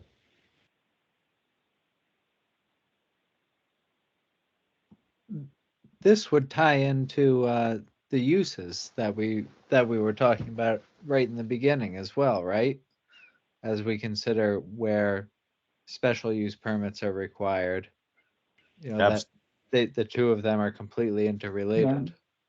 Yeah, Very much so. It's what is the permit required, and then furthermore, what are the permit requirements? And so it's both Right. that we want to address. Some towns have adopted a site plan review process, which is entirely administered by the staff. And it's for, you know, less intense uses that really, you know, should not come before the commission. They don't have to come before the commission. Yeah, and then I think there, you know, the larger ones where we do have these requirements that do bring in potentially impacting factors, whether it's environmental, stormwater runoff, lighting, light pollution, things like that, that the commission and the general public do need to review as well. And so, you know, separating out what are the hot button issues or hot button items that we do need the commission's input on versus what are the things that we can entrust the staff to review on their own. And maybe that could be the separation between a type 1 and a type 2 site plan. There are a lot of good models out there. You know, the bigger towns have all adopted this internal site plan review process for, you know, less intense activities that don't have to come before the commission. I agree with you that there are items that clearly do. They require public input, they require a public hearing, they require a special permit. But there are a lot of activities that don't. And they clutter up the agenda and frankly could be more efficiently and probably more effectively handled at the staff level. Agreed. I would also just say that we should probably identify certain areas of hazard concern. So looking at our hazard mitigation plans, for example, there are certain neighborhoods that merit special consideration.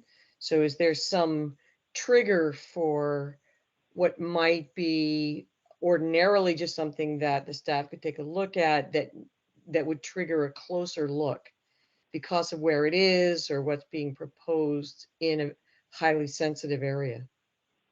I think you have to carefully craft it, and certainly that's a factor. But I don't think that's what this meeting tonight is for. Right. Okay. All right. Very good. Okay. Very good. Let's talk about. Before I talk about your zoning map, we didn't talk much, and I didn't mean to gloss over it. So let me go back, and perhaps I should have pulled out a slide specific to this.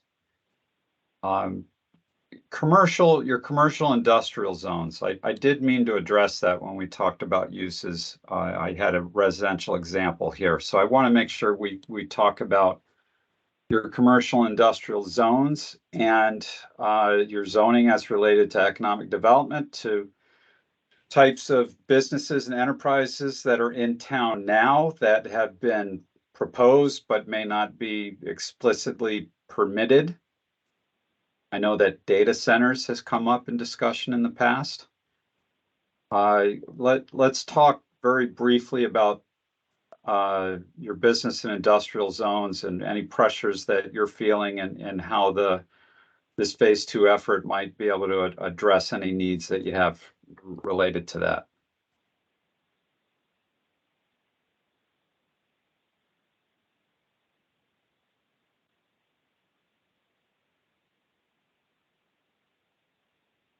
Anyone?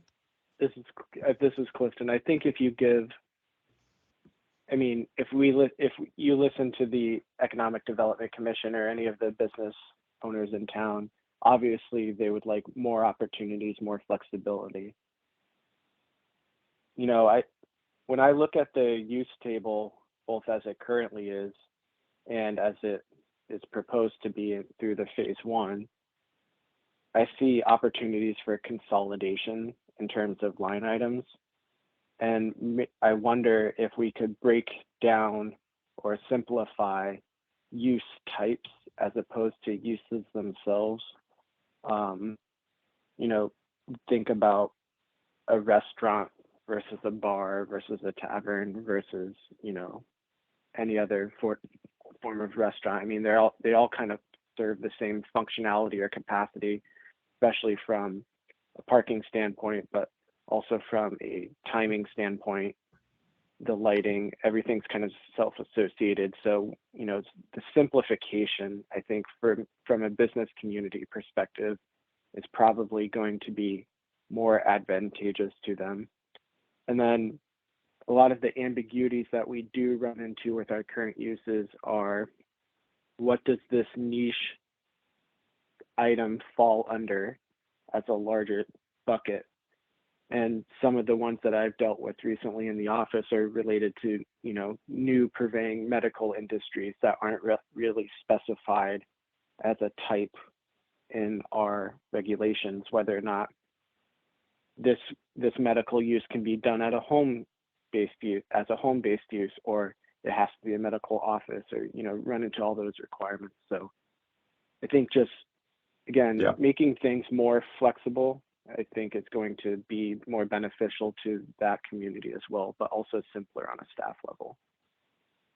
You mentioned data center. That's a highly specialized use, as you know, Francisco, and the infrastructure requirements are off the wall, particularly with regard to energy. I don't know that there's any place in town that you know, in any of our jurisdictions that have that could meet the power requirement for any substantial size of data center. Right. It's enormous what's required. There's also, you know, water supply requirements, wastewater requirements, and it doesn't sound like a very intense use, but it is a very intense use. So if that's going to come up, I think it's got to be a subject on its own. And noise level and sound emission. Yeah. I mean, some data centers come complete with their own organic CHPs that produce their own power, and you have all kinds of noise and air issues associated with them. So you have to be very careful with data centers, as you know very well. I know I'm preaching to the choir, but if that's going to come up with a specialized subject, it has to be dealt with on its own. Yeah. I bring it up just recently passed legislation on data centers and over in Groton. So I think that's why Francisco brought it up, because I pinged it to him. Well, there was one proposed up off of Pequot Trail, got shot down very, very quickly, about 2 years ago. That was a battery park. Is that what it was? A battery park? Yeah. Yeah, and I bring up data centers just as an example. Not that I think we needed to dedicate a lot of focus towards identifying specific uses to propose, but rather there are uses that you don't currently have or don't currently specifically allow, and we want to engage we want to have discussion about potential uses. And we certainly want to engage the community and stakeholders such as the EDC in a discussion about those issues. Agreed.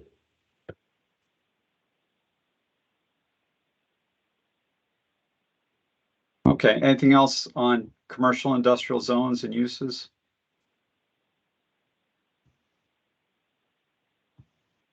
Okay, and across all of this, you know, we talked a little bit about the importance of treating geographic areas differently or uniquely, are your villages.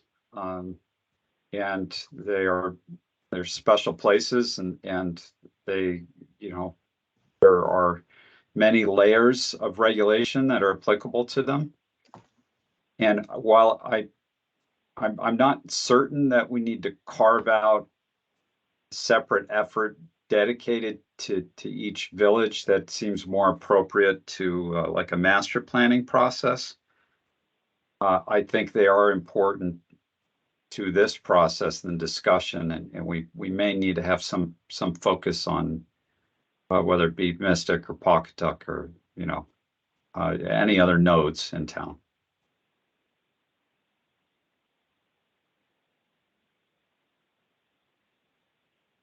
All right, let me go back to where I was. We're just about the end of this kind of subject matter discussion, and then I'll move into some ideas that I have as to how we can move forward and open it up to some discussion on that. One of the things we'll need to do and throughout this process or towards the end of the process is, well, first of all, just ensure that your zoning map is accurate, up to date. Regardless of whether or not we consolidate districts, change boundaries, is the map you have today accurate and up to date? Are there any parcels that are split? Any cleanup that needs to be conducted? And then if we do make any changes, of course, the map will also need to be amended to reflect those changes. Okay. Just one quick yes, note on this, please. Francisco. Please. The format should be both Esri for GIS and AutoCAD. The product should be available so Okay. that gives you the resolution, the technical people, the resolution they need for the high definition zoning lines. Thank you. Okay. Thanks, Chuck.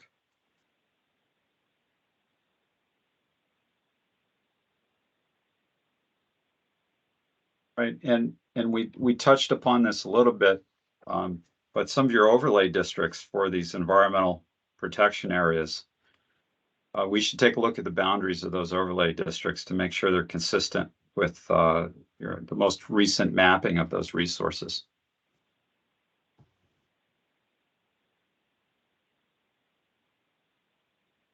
All right. Okay, let's talk about how we might be able to do all this. Yeah, please. So I have a proposal I put in front of you, and I would consider this to be an aggressive schedule. And I am receptive to loosening it up and extending it as needed. But I also think it's potentially feasible, or we could at least start out with under the notion that we could accomplish this in a 16-month schedule, beginning in 4 days, or beginning tonight, and potentially concluding as notice on the conditional statements I'm providing here on everything as soon as January 2025.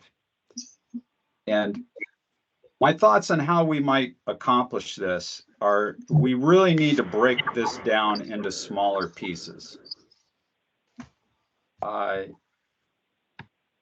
We just can't do all of it all at once and try to spin half a dozen plates and keep them all spinning throughout the entire process, right? We're going to spin 1 or 2 plates at a time at most is the idea, and might end up being 3 at a time at one point.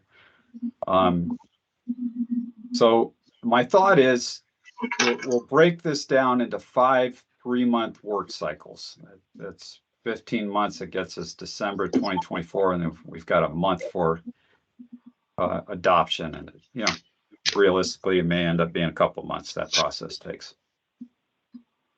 And the way we would handle that is each 3-month cycle would be comprised of our line-by-line review process, similar to what we went through in phase 1, where we flag and identify all sorts of issues and opportunities within the existing regs,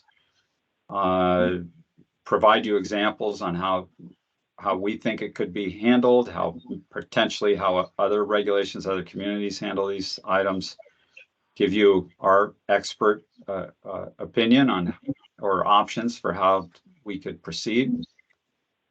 In the course of that process, conduct an in-person public workshop and bring our discovery, what we've learned, what we think to the community, get their input, feedback, direction, and then go forward and draft the amendments. And then what I recommend is that we hold a hearing, and I'll explain this a little bit more, that we don't hold one big hearing at the end of 16 months. We break it down into a series of hearings. And I'll explain to you my rationale and reasoning here in a moment. I'm going to try to walk you through this and convince you that this is a good idea. So let me break this down into the pieces one by one.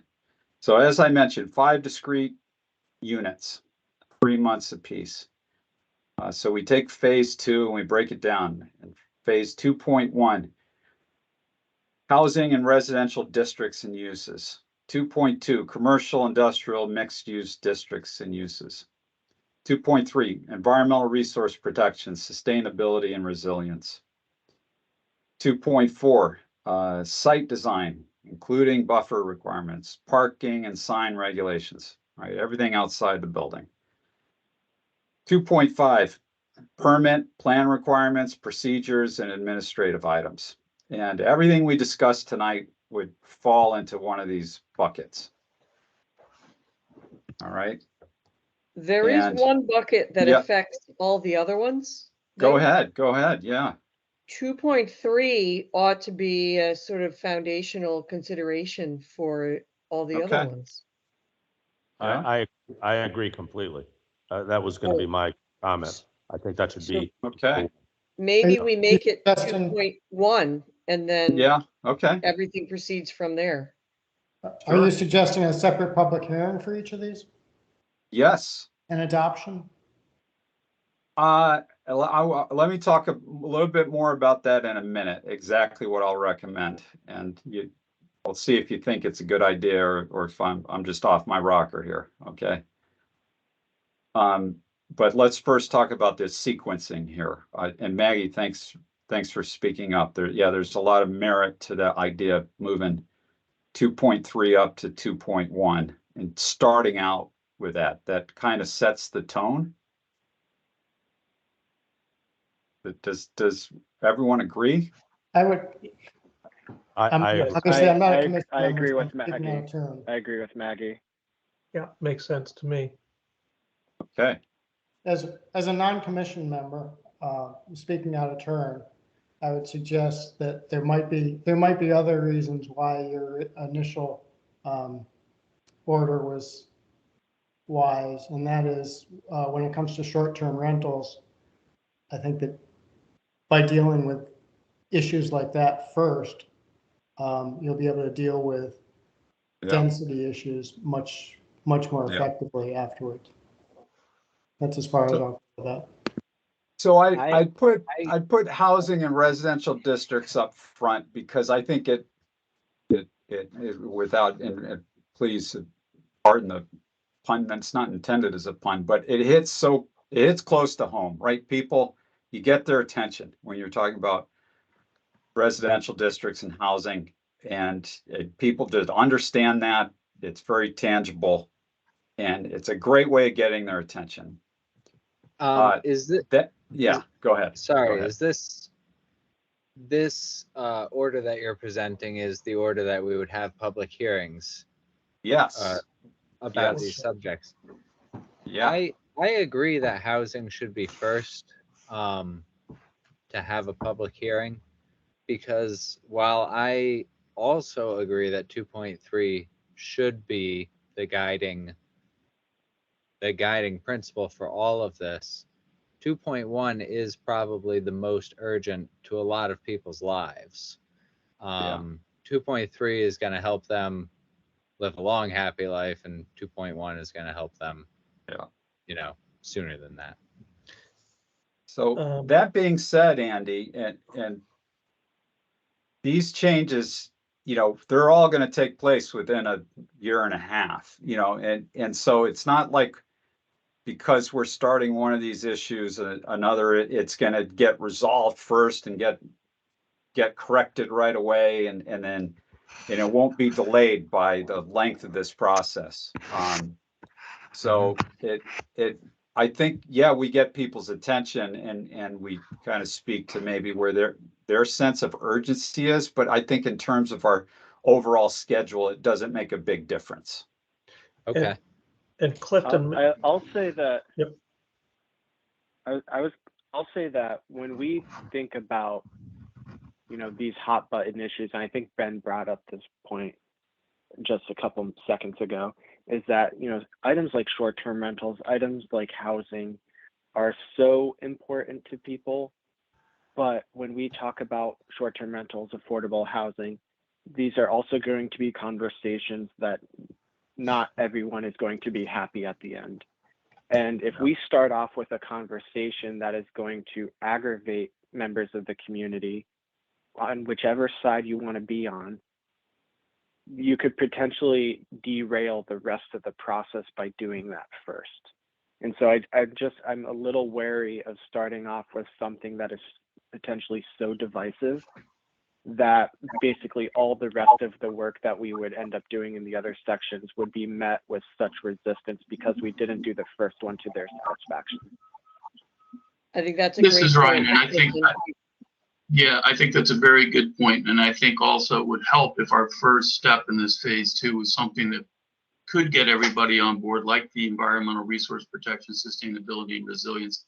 I think gives it a better chance to engage the public in a positive way, and have them understand the process so that when we get to the tougher topics, like short-term rentals and other items, they have confidence in the process that we are using and the engagement that we are having with the public, you know, to understand that we're taking their input and we're incorporating it. Okay. But does I this think- maybe lose momentum as it goes on? So maybe you do. No, there's still be lots of momentum. There's going to be so much Don't worry momentum. about that. but what I was going to bring up, this has been that Clifton, correct me if I'm wrong, at one point we were talking about pulling out short-term rentals and Yeah. having a separate And discussion and unto and itself. this isn't, yeah, Ben, this is something that I didn't really want to discuss on this call, because obviously it is still so fluid. Yeah. You know, short-term rentals are such a big topic in this community, for obvious and very good reason. And alongside with the housing discussion, I'm personally worried that whatever that discussion is and whatever that outcome is could potentially derail our entire phase 2 process. I think it's so important that we need to devote a completely separate section of time specifically to an issue like short-term rentals. And I think it would be best to do that towards the end of phase 2, if not a completely different phase, of which, you know, I'm working with Francisco and Danielle and the rest of the town staff on, you know, what that would look like over time. Agreed. I just wanted to pull completely out the agree. short-term rental out of this discussion is what I'm trying to say. Yeah. Yeah, I think that's my understanding of the best way to proceed. We have a lot of other important issues to address. We don't need to be distracted by that one. I mean, And not, which isn't to say it's not a very important issue. there we go. Exactly. Yeah. I think it's so important, especially to people here at home, that it needs to be separated from this process entirely. I agree. I agree wholeheartedly, and it was well said. Having said all that, I think, you know, the environmental resource protection 2.3 section is foundational to all the other elements, and it should be the first section we deal with. All right. Well, let's do It's this. the only one that has the hope of tying it all together and giving think it we're all all some agreed. cohesion. So let's just make that change right now, and we don't need to debate it any further. How's that? Perfect. Good? Yep. Okay. And that sequence is somewhat logical?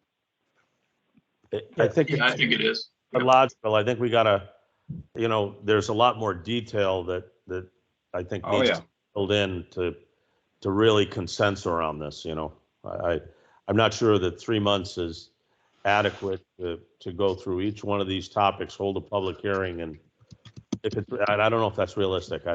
Yeah, like I said, I believe it to be an Review. aggressive schedule. What Yeah. I'd find to be a more comfortable schedule would be a 4-month schedule. Mhm. Does that all fall within your current scope?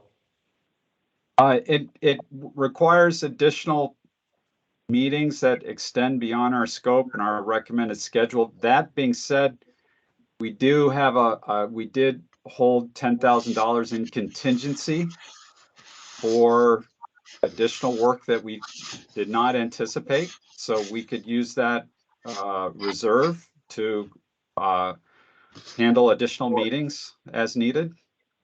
You know what makes sense, Francisco, to me, and it Yep. might make sense to the others, is to see a simple bar chart, that kind of explodes a 3-month approach and a 4-month approach, because some of these Yeah. activities are concurrent, some of them are sequential, and Yep. to kind of maybe take the first subject and just develop a simple bar chart, that would A Gantt show, chart or something. Yeah, Yeah. Gantt chart. Yeah, our or a bar project chart. work schedule. Yep. Yep. Something that could be developed fairly simplistically, and develop a 3-month and a 4-month approach. I think that'll give us all a better feel for Okay. at least with regard to the first subject. Is this a 3-month task or is it a 4-month task? Yeah. Yeah. I can do And that. along with what, And the other thing is, do they all have to be the same amount of time?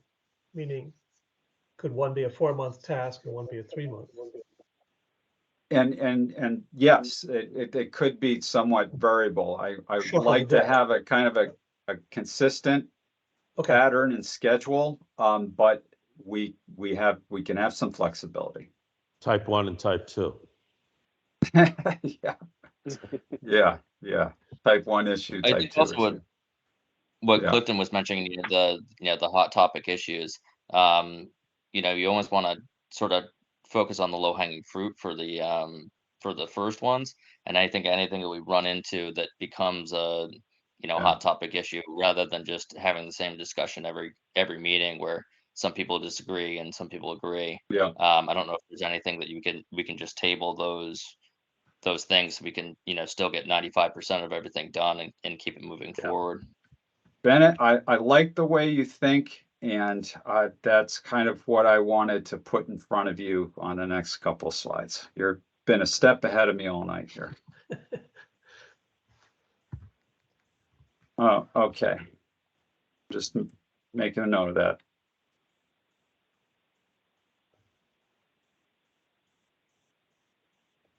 Okay, so let's take in, and I realize, Chuck, you're really looking for something much more detailed. I was hoping just to Not make much. sure we're all on the same page here before I got too far into the weeds and laying out a schedule that you guys totally didn't agree with if the fundamental approach wasn't there. So I'm happy to come back to you with a more detailed schedule. But the idea is this. Month 1, and this is month 1 for myself and my team, month 1 for our meeting is discovery, or it's our line by line review. We have our meeting. Hey, we dug into this topic in the regulations. This is what we see in the regulations. These are the issues. These are the opportunities. This is some of the options that we recommend. This is the kind of discussion we're interested in having with the community.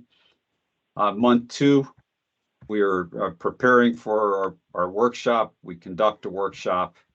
We take that feedback. We meet again, decide what we're moving forward with, how to handle things. We draft the recommended amendments. We then convene at month 3 to basically review what the recommended amendments, fine tune them as needed. And then separate from our working meeting, which would be a meeting just like this, potentially and presumably at one of your regularly scheduled meetings, You have a public hearing. And of course, we need to sequence this with our basic kind of noticing requirements and everything. In this case, I think what we're going to be looking at is a 10-day review period. I want to set aside like SC cog and deep reviews. We want to stay out of any of that because we're not going to make a motion to formally adopt and make effective all of this. The utility I see in actually holding a public hearing in an incremental fashion is that sometimes we simply just don't get people's attention until there's a public hearing and you folks are voting on something. And that's true at every single time. No matter, it doesn't matter how much outreach we do. Some people just don't pay attention until it's on the line. So what I'm suggesting these public hearings are held for, and we're talking five of them, separate from the final public hearing for adoption, is that you are making a motion to advance certain recommendations, and a motion to let other things go. Either we agree to leave these items as it is, we agree that we're not going to entertain these requests or recommendations or possibilities. We agree that we're going to take this particular approach and that the language that was drafted is acceptable to us, and we agree to advance it to be part of the final phase 2 rewrite to move it forward to the final adoption. So you're not actually adopting in that moment and setting an effective date for those regulations. You are kind of triaging this, right? And it'll give the public an opportunity to come in and tell you what they can't live with and what they truly support. And we're going to use this as a mechanism to filter things and really make a commitment to something and move on. And so that's my thought process. And I'm very interested in hearing what you think. This is what it looks like when you have it all together, right? And these are the date ranges, right? We're potentially from October to December and then starting the new year. And that gets us all the way to December of 2024. And then our 5 different units. And then we need to package it all together, send it off to deep and SC cog and give the public lots of time to review it. And then as soon as January, maybe it's not till February, we bring it to a public hearing and we adopt everything and hopefully in one action and set an effective date of February 1st, 2025 or some date thereafter. So Francisco, quick question. Yes. Now, obviously, I'm coming from previously working in a different state. Is there significant legal precedent in Connecticut for motioning to advance recommended, amendments beyond a set period of time? I don't have an answer for you on that. I'm not aware of why that would be a problem from a legal perspective, because you're well within your purview to basically adopt everything all at once towards the end. I think you're making a commitment as to the process. And, ultimately, I think we should probably run this approach by the town attorney, see what the town attorney thinks of it. But I'm clearly not aware of there being an issue with this approach. Otherwise I obviously wouldn't have recommended it. That being said, I haven't tried this anywhere yet. That was my next question. You've not tried it? No. No, I haven't. Is there a reason? I was No. Well, I was going. Go ahead, Francisco. I'll tell you why, because we've done everything in just one giant phase before, and the communities in which I've worked have been far less aggressive in the scope, nature, and depth of the types of changes they were willing to entertain. Okay. Francisco, The could only you? reason I brought it up, Francisco, was because Yeah, in Maine, I tried to do something similar with yeah, regulation rewrites, and I ran into potential legal challenges Yeah. just related to the commission voting to recommend something not to a higher body but back to themselves. It just ran into legal murky water, and state of Connecticut might be different. Yeah. But it's just something that I think, once we iron out a schedule, I'd like to run by the town attorney. yeah. I think this is just a matter of getting the wording of the motion right. Sure. And if you have to simply agree to like table things and not continue, I think the value here is in holding a public discussion. And my concern is that we simply, it's very difficult to get the public's attention unless you have a public hearing and it's on the record. And if we can, within that hearing, if we can, as I've suggested, commit to moving certain things forward, then I'm interested in doing so. But however, I don't claim to be the authority, a procedural authority on the matter. I am very pro this process. I'll say that out loud. I'm very pro this process. It's ambitious, but I'm for it. Yeah, I agree. This is Ryan. I think we're just, to Clifton's point too, I think we're going to want to very clearly explain, especially the hearing and adoptive process, like what that actually means to the public at the end of it. It's because I can see people getting confused and thinking we're adopting, meaning that's going forward into the regs after phase one. You know what I'm saying? We need to be very clear and explain it to them. Otherwise, we're going to create a lot of, confusion amongst the folks. And then the other question I have. Francisco, Yes. Can you go back to the previous slide for a second? Sure. Yes. I also think, suggestion was made earlier that during the discovery process, that we bring the stakeholders in early. In focus groups. So the workshops, and this is where a more granular type of schedule I think would help. This may be a 3-month deal. It may be a 4-month process, but I think part of discovery is focus groups. And I think you bring the stakeholders in earlier than in month 2. So Thank you. I really do think that so that's where a more granular schedule would help all of us, I think, understand the process better. So I really can't say this is a 3-month or a 4-month process until I see something that's a little bit more granular. But I can tell you right now that I don't think it's wise to keep the workshops, in the latter part of it. I think they should be brought in, the stakeholders should be brought in early.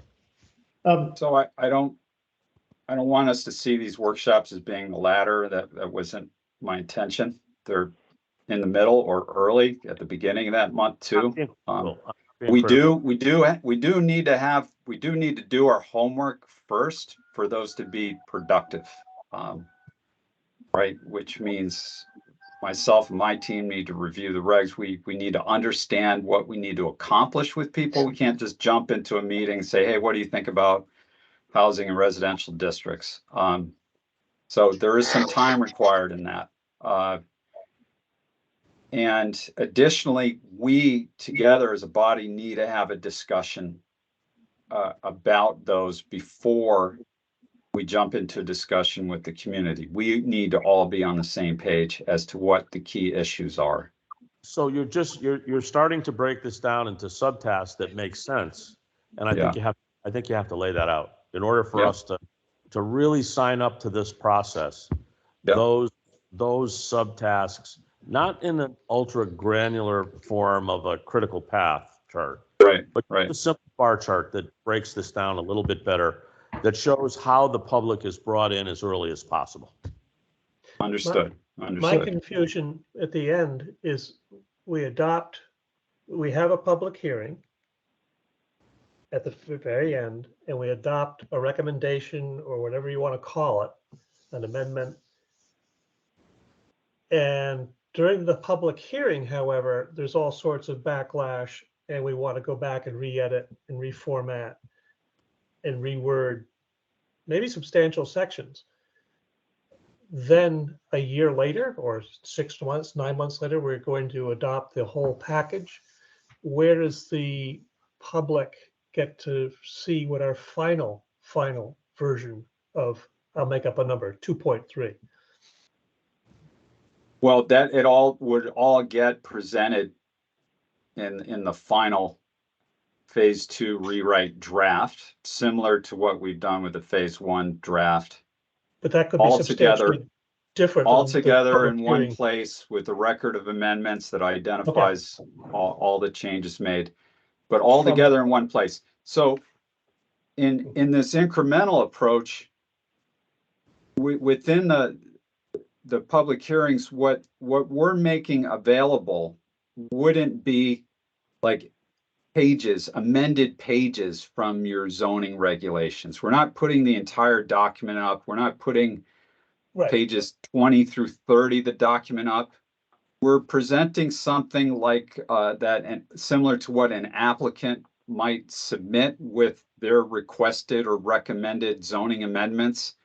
That being a kind of like a memorandum or a list of recommendations and amendments. And we're basically what I'm interested in doing is in advancing or committing to a particular approach that we will move forward with. So, Yeah, I think this is Lynn speaking. Oh, sorry. Lynn, go ahead. No, go ahead, Lynn. Go ahead. And if you could just flip to the next slide. Yeah, So let's just to capitalize on what Ben was saying. We recommend, as we always do, to approve, and then just to make things tidy, and then, we vote one way or the other. And let's say we vote against, based on everything that we've heard from the public, we vote against moving forward. Because, we don't want to, I think, on the fly, change things during the meeting and say, well, we move forward with this recommendation, except we're going to change X, Y, Z, which is not good practice and often happens. So it's either we're going to approve or we're going to deny, and we deny. Then you're stating that we just move on with our agenda. We go to phase 2.2, 2.3, 2.4, 2.5, and then we go back to 2.1? No, I'm not stating that at all. No. Okay. No, So there's how no would reason to that go be back. handled? We're only moving in one direction here. Okay, so if we deny, how You're not does it change you're not everything? denying No, we say we're not going to recommend. in its entirety. Right. So the idea here is that if you need to continue a public hearing, we continue it. We work on it. You go back, and then you commit to what you want to move forward. And we've removed what the aspects that you want to deny, right? And maybe it's that a public hearing being technical and limited as it is with your authority and the requirements of a public hearing is just too strict of a format. But what I'm trying to get at here is we can't go through this process, or I think it'll be very difficult to go through this entire process and then get to the end and try to have a public hearing to adopt everything in one fell swoop. We've got to somehow get the public's attention, get them to come out and get them to tell us what they can live with and can't live with.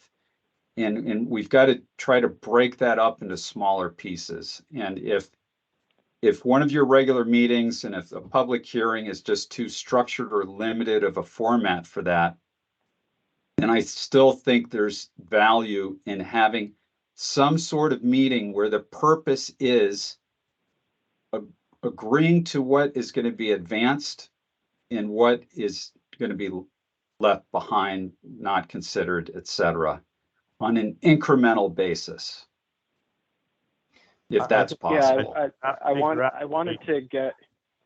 I think you're absolutely right. I think that it's such a huge and broad subject that if you don't fragment it, you're not going to get meaningful public input. Fragmenting it is going to give you meaningful public input, but I think as Clifton mentioned earlier, this may invite multiple challenges. And that's what I wanted to say, Chuck, is that the legality issues, I think Francisco and I can work out outside of, tonight. And so I don't want anyone to get hung up necessarily on how we would go about approving or forwarding or recommending. We can work that out later, but I think it's what Francisco is trying to get at is let's break up this process. Let's make a very structured, formal, public meeting, hearing, whatever we end up calling it, where we advance individual subsections of this larger document over time. And I think that's the real point of where we need the commission's concurrence on. It's a brilliant idea myself. I'm for it. I think it's going to need 4 months per cycle. Agreed. Other than I think especially if we make space for iteration and improving it. Yes. We may need legal advice on each phase, each subchapter. And our lawyer doesn't seem to come through. Thank you. I'll budget appropriately. If I could suggest, Francisco, if you were to go back to the last slide again. I would disagree with Chuck a little bit about bringing the public in early in month 1, but I would definitely say that the month 2 would probably be 2 months. Right. Which stretches it to a 4-month. A 2-month Either way, I think month it's going to be 2 would be a 4 2-month process. Agree, yeah. Because like I've said, the we may majority need, of time the public engagement effort. and we may need legal advice in between month 2 and month 3, or month 3 and month 4. And you got to draft the amendments too. So. I feel that month 3's final amendments is kind of like an extra 2 weeks for this kind of stuff. So it's almost like month 2 is a 6-week period. Right. Looking at it that way, just trying to make this work so we can get the most out of Francisco that we can. He's going to be. It's a 4-month. He's going to be well used by the end of this. Public in month 2, you are bringing them in the beginning, and yes, the front half of that, correct. Right. Process, and I think that deals with my issue of that it's at the beginning and not at the end, and I leave the rest of the discussion on this until we have a more granular look at this. I think we're trying to design it now without more information, without more granular information in front of us, and I think that's what you need to come back to us with. I agree. I think that makes that would really help make the decision. Agreed. Yeah, to Chuck's point as well, if we had a breakdown of everything, even if we discussed it over the discovery, and like you said, Francisco, I think the public doesn't really get too much involved until they hear the public hearing and then they actually read up on what's going on. And then it's kind of too late. So whether we have a breakdown of everything that we're going to talk to, and even getting just email suggestions from the public, because public comment kind of goes one of two ways. It's either things that we haven't thought about, or one specific issue that particular person has, and those things I think will kind of derail. And again, just to reiterate that the purpose of this is to update and generally fix as much as we can, but we're not going to fix every single thing, but just to keep it moving. Okay. If I could just say one thing about discovery, you may discover that there are a lot of people in the community who have expertise and insight into some of these things that might be valuable. We don't want to just paint the public with a kind of neutral, broad brush. And Right. that I think this is a very talented community, and a lot of people know a lot of things, and they could shed some light on this from pretty early on. Having a good tool for recruiting people with specialties relevant to this rewrite would be really nice. The surveys are going to be great, but if anyone has any other ideas, we will also be doing the PSCD alongside this, so we'll be getting the same information at the same time.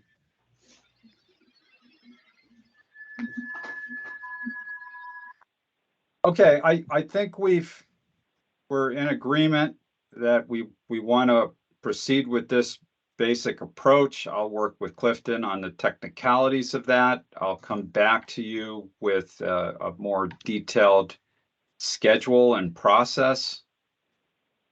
Our very next steps in front of us, and which I'll add a bullet to this list, which would be to develop and further refine that schedule, is that we will develop communications materials about this phase 2 effort, a press release, an informational flyer, something we can put up on the website, something you can blast on social media. We are going to develop an online survey. It's my intention to review it. What we'll do is we'll send you all a link in advance of our next meeting, and then we can discuss it at our next meeting, and potentially launch as early as late October or early November. We'll initiate, and we will not initiate our housing and residential review. We'll initiate our environmental regulation, sustainability, resiliency review.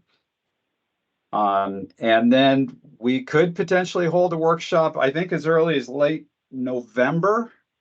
I plan on being in Connecticut for Thanksgiving and the week after. And if we could do something the week after Thanksgiving, that would certainly work very well for my travel schedule. So let's remain receptive to that and perhaps pin that down at our October meeting. And then I'll work with Clifton offline on just kind of logistics surrounding that. Is there a space available, et cetera, just to see if what our options are. Francesco, this is Yes. Lynn. Yes. The communication materials, based on earlier in the discussion where we were saying we were not going to be including in this anything having to do with Airbnb, short-term rentals, etc. I think it's very important to make it clear in these communications that is not going to be part, and how it is going to be handled. Because, if we don't communicate that it's not in scope, but it's being handled in a different way, we'll just start off on a bad foot as well. Has that been decided? We need to understand, just basically say, if this is the decision, this is not going to be included, and this will be included I don't know, after all these amendments by a different subcommittee, by whatever, but I think it's important to get that information out there with the communication, because I think the community is expecting it to be handled. Okay, okay, Okay? Yeah, okay. like just managing the expectations. Yep. Thank you. All right, yeah, thank you, Lynn. With the approach that you've designed where things are either approved or left behind, could the subject of short-term rentals just be put through that same filter? And that way we're not ignoring it. And, there's a certain bad flavor that comes with saying this is too important for us to deal with now. We have to deal with it later. Yeah. If we could just find a way to get that into the process, but kind of, keep it separate from the other parts of that equation with Yeah. affordable housing and all of that. I think it would be simple enough to say we're going to, I don't know what term we're going to be using to forward an idea, but if we Yep. can't do it with the short-term rentals, it will have been a fair try. And we will obviously remind everyone at that point that it requires another try. But at this point, things need to either be handled or left Yep. behind in order to take advantage of this Yep. opportunity. Yeah, this is my, And Fred, yeah, Fred, go ahead. Clifton, didn't you say earlier that this is being discussed with an internal group, and they're discussing another way to handle this? Yes. This I is think we need to, before we announce, that this is either in or out, what we need to do is conclude those discussions, and there's a logical path forward for it. If it's going to be a separate study, it's easy to say that right up front, that it's going to be a separate study. It's not going to be handled as a part of this study. So I think those discussions need to come to fruition before we can make any statements as to it's either in or out. yep, agreed. There's a obviously a financial component to that too, which needs to go through its proper channels. Yep. So as much as I want to say that we would have that concluded, I can't, I obviously won't be able to confirm that. But the full intent from the staff perspective is to treat short-term rentals as a completely siloed effort outside of phase 2. How and when that would be happening, I don't have an answer, and I don't know if we'll have an answer by the time we get around to starting these workshops. But it is that intent to work through it in that frame. So can it be stated up front that it's not in the scope? We can. Yes, we and can. I think yes, and I think the Yes, I think we language. should. I'll think work we with should. That's Francisco. a very good idea. It's not in the scope of the study. Yeah. Agreed. If we're decided upon this, and it sounds like we are, there's no point in going through the motions that it's something, we're interested in hearing what the public has to hear, and we find out only to go where we know this is going, and that this is a third rail, and we don't want to be near it in this part of the process. So that there's just no point in going down that road if we're not going to travel it. And I agree that letting people know up front that it's not in the scope is wise. Yeah, Lynn makes an important point. Yeah. I would just like to point out that it's still within the power of this commission, outside of this rewrite process, to direct staff to work on it at any point, including immediately. That's also correct. Yeah, and so, we've self-directed to look into it in a different frame than through the phase 2. But yes, if the commission has any other desire or wants more immediacy in terms of the review of this process, they can obviously task staff to do that.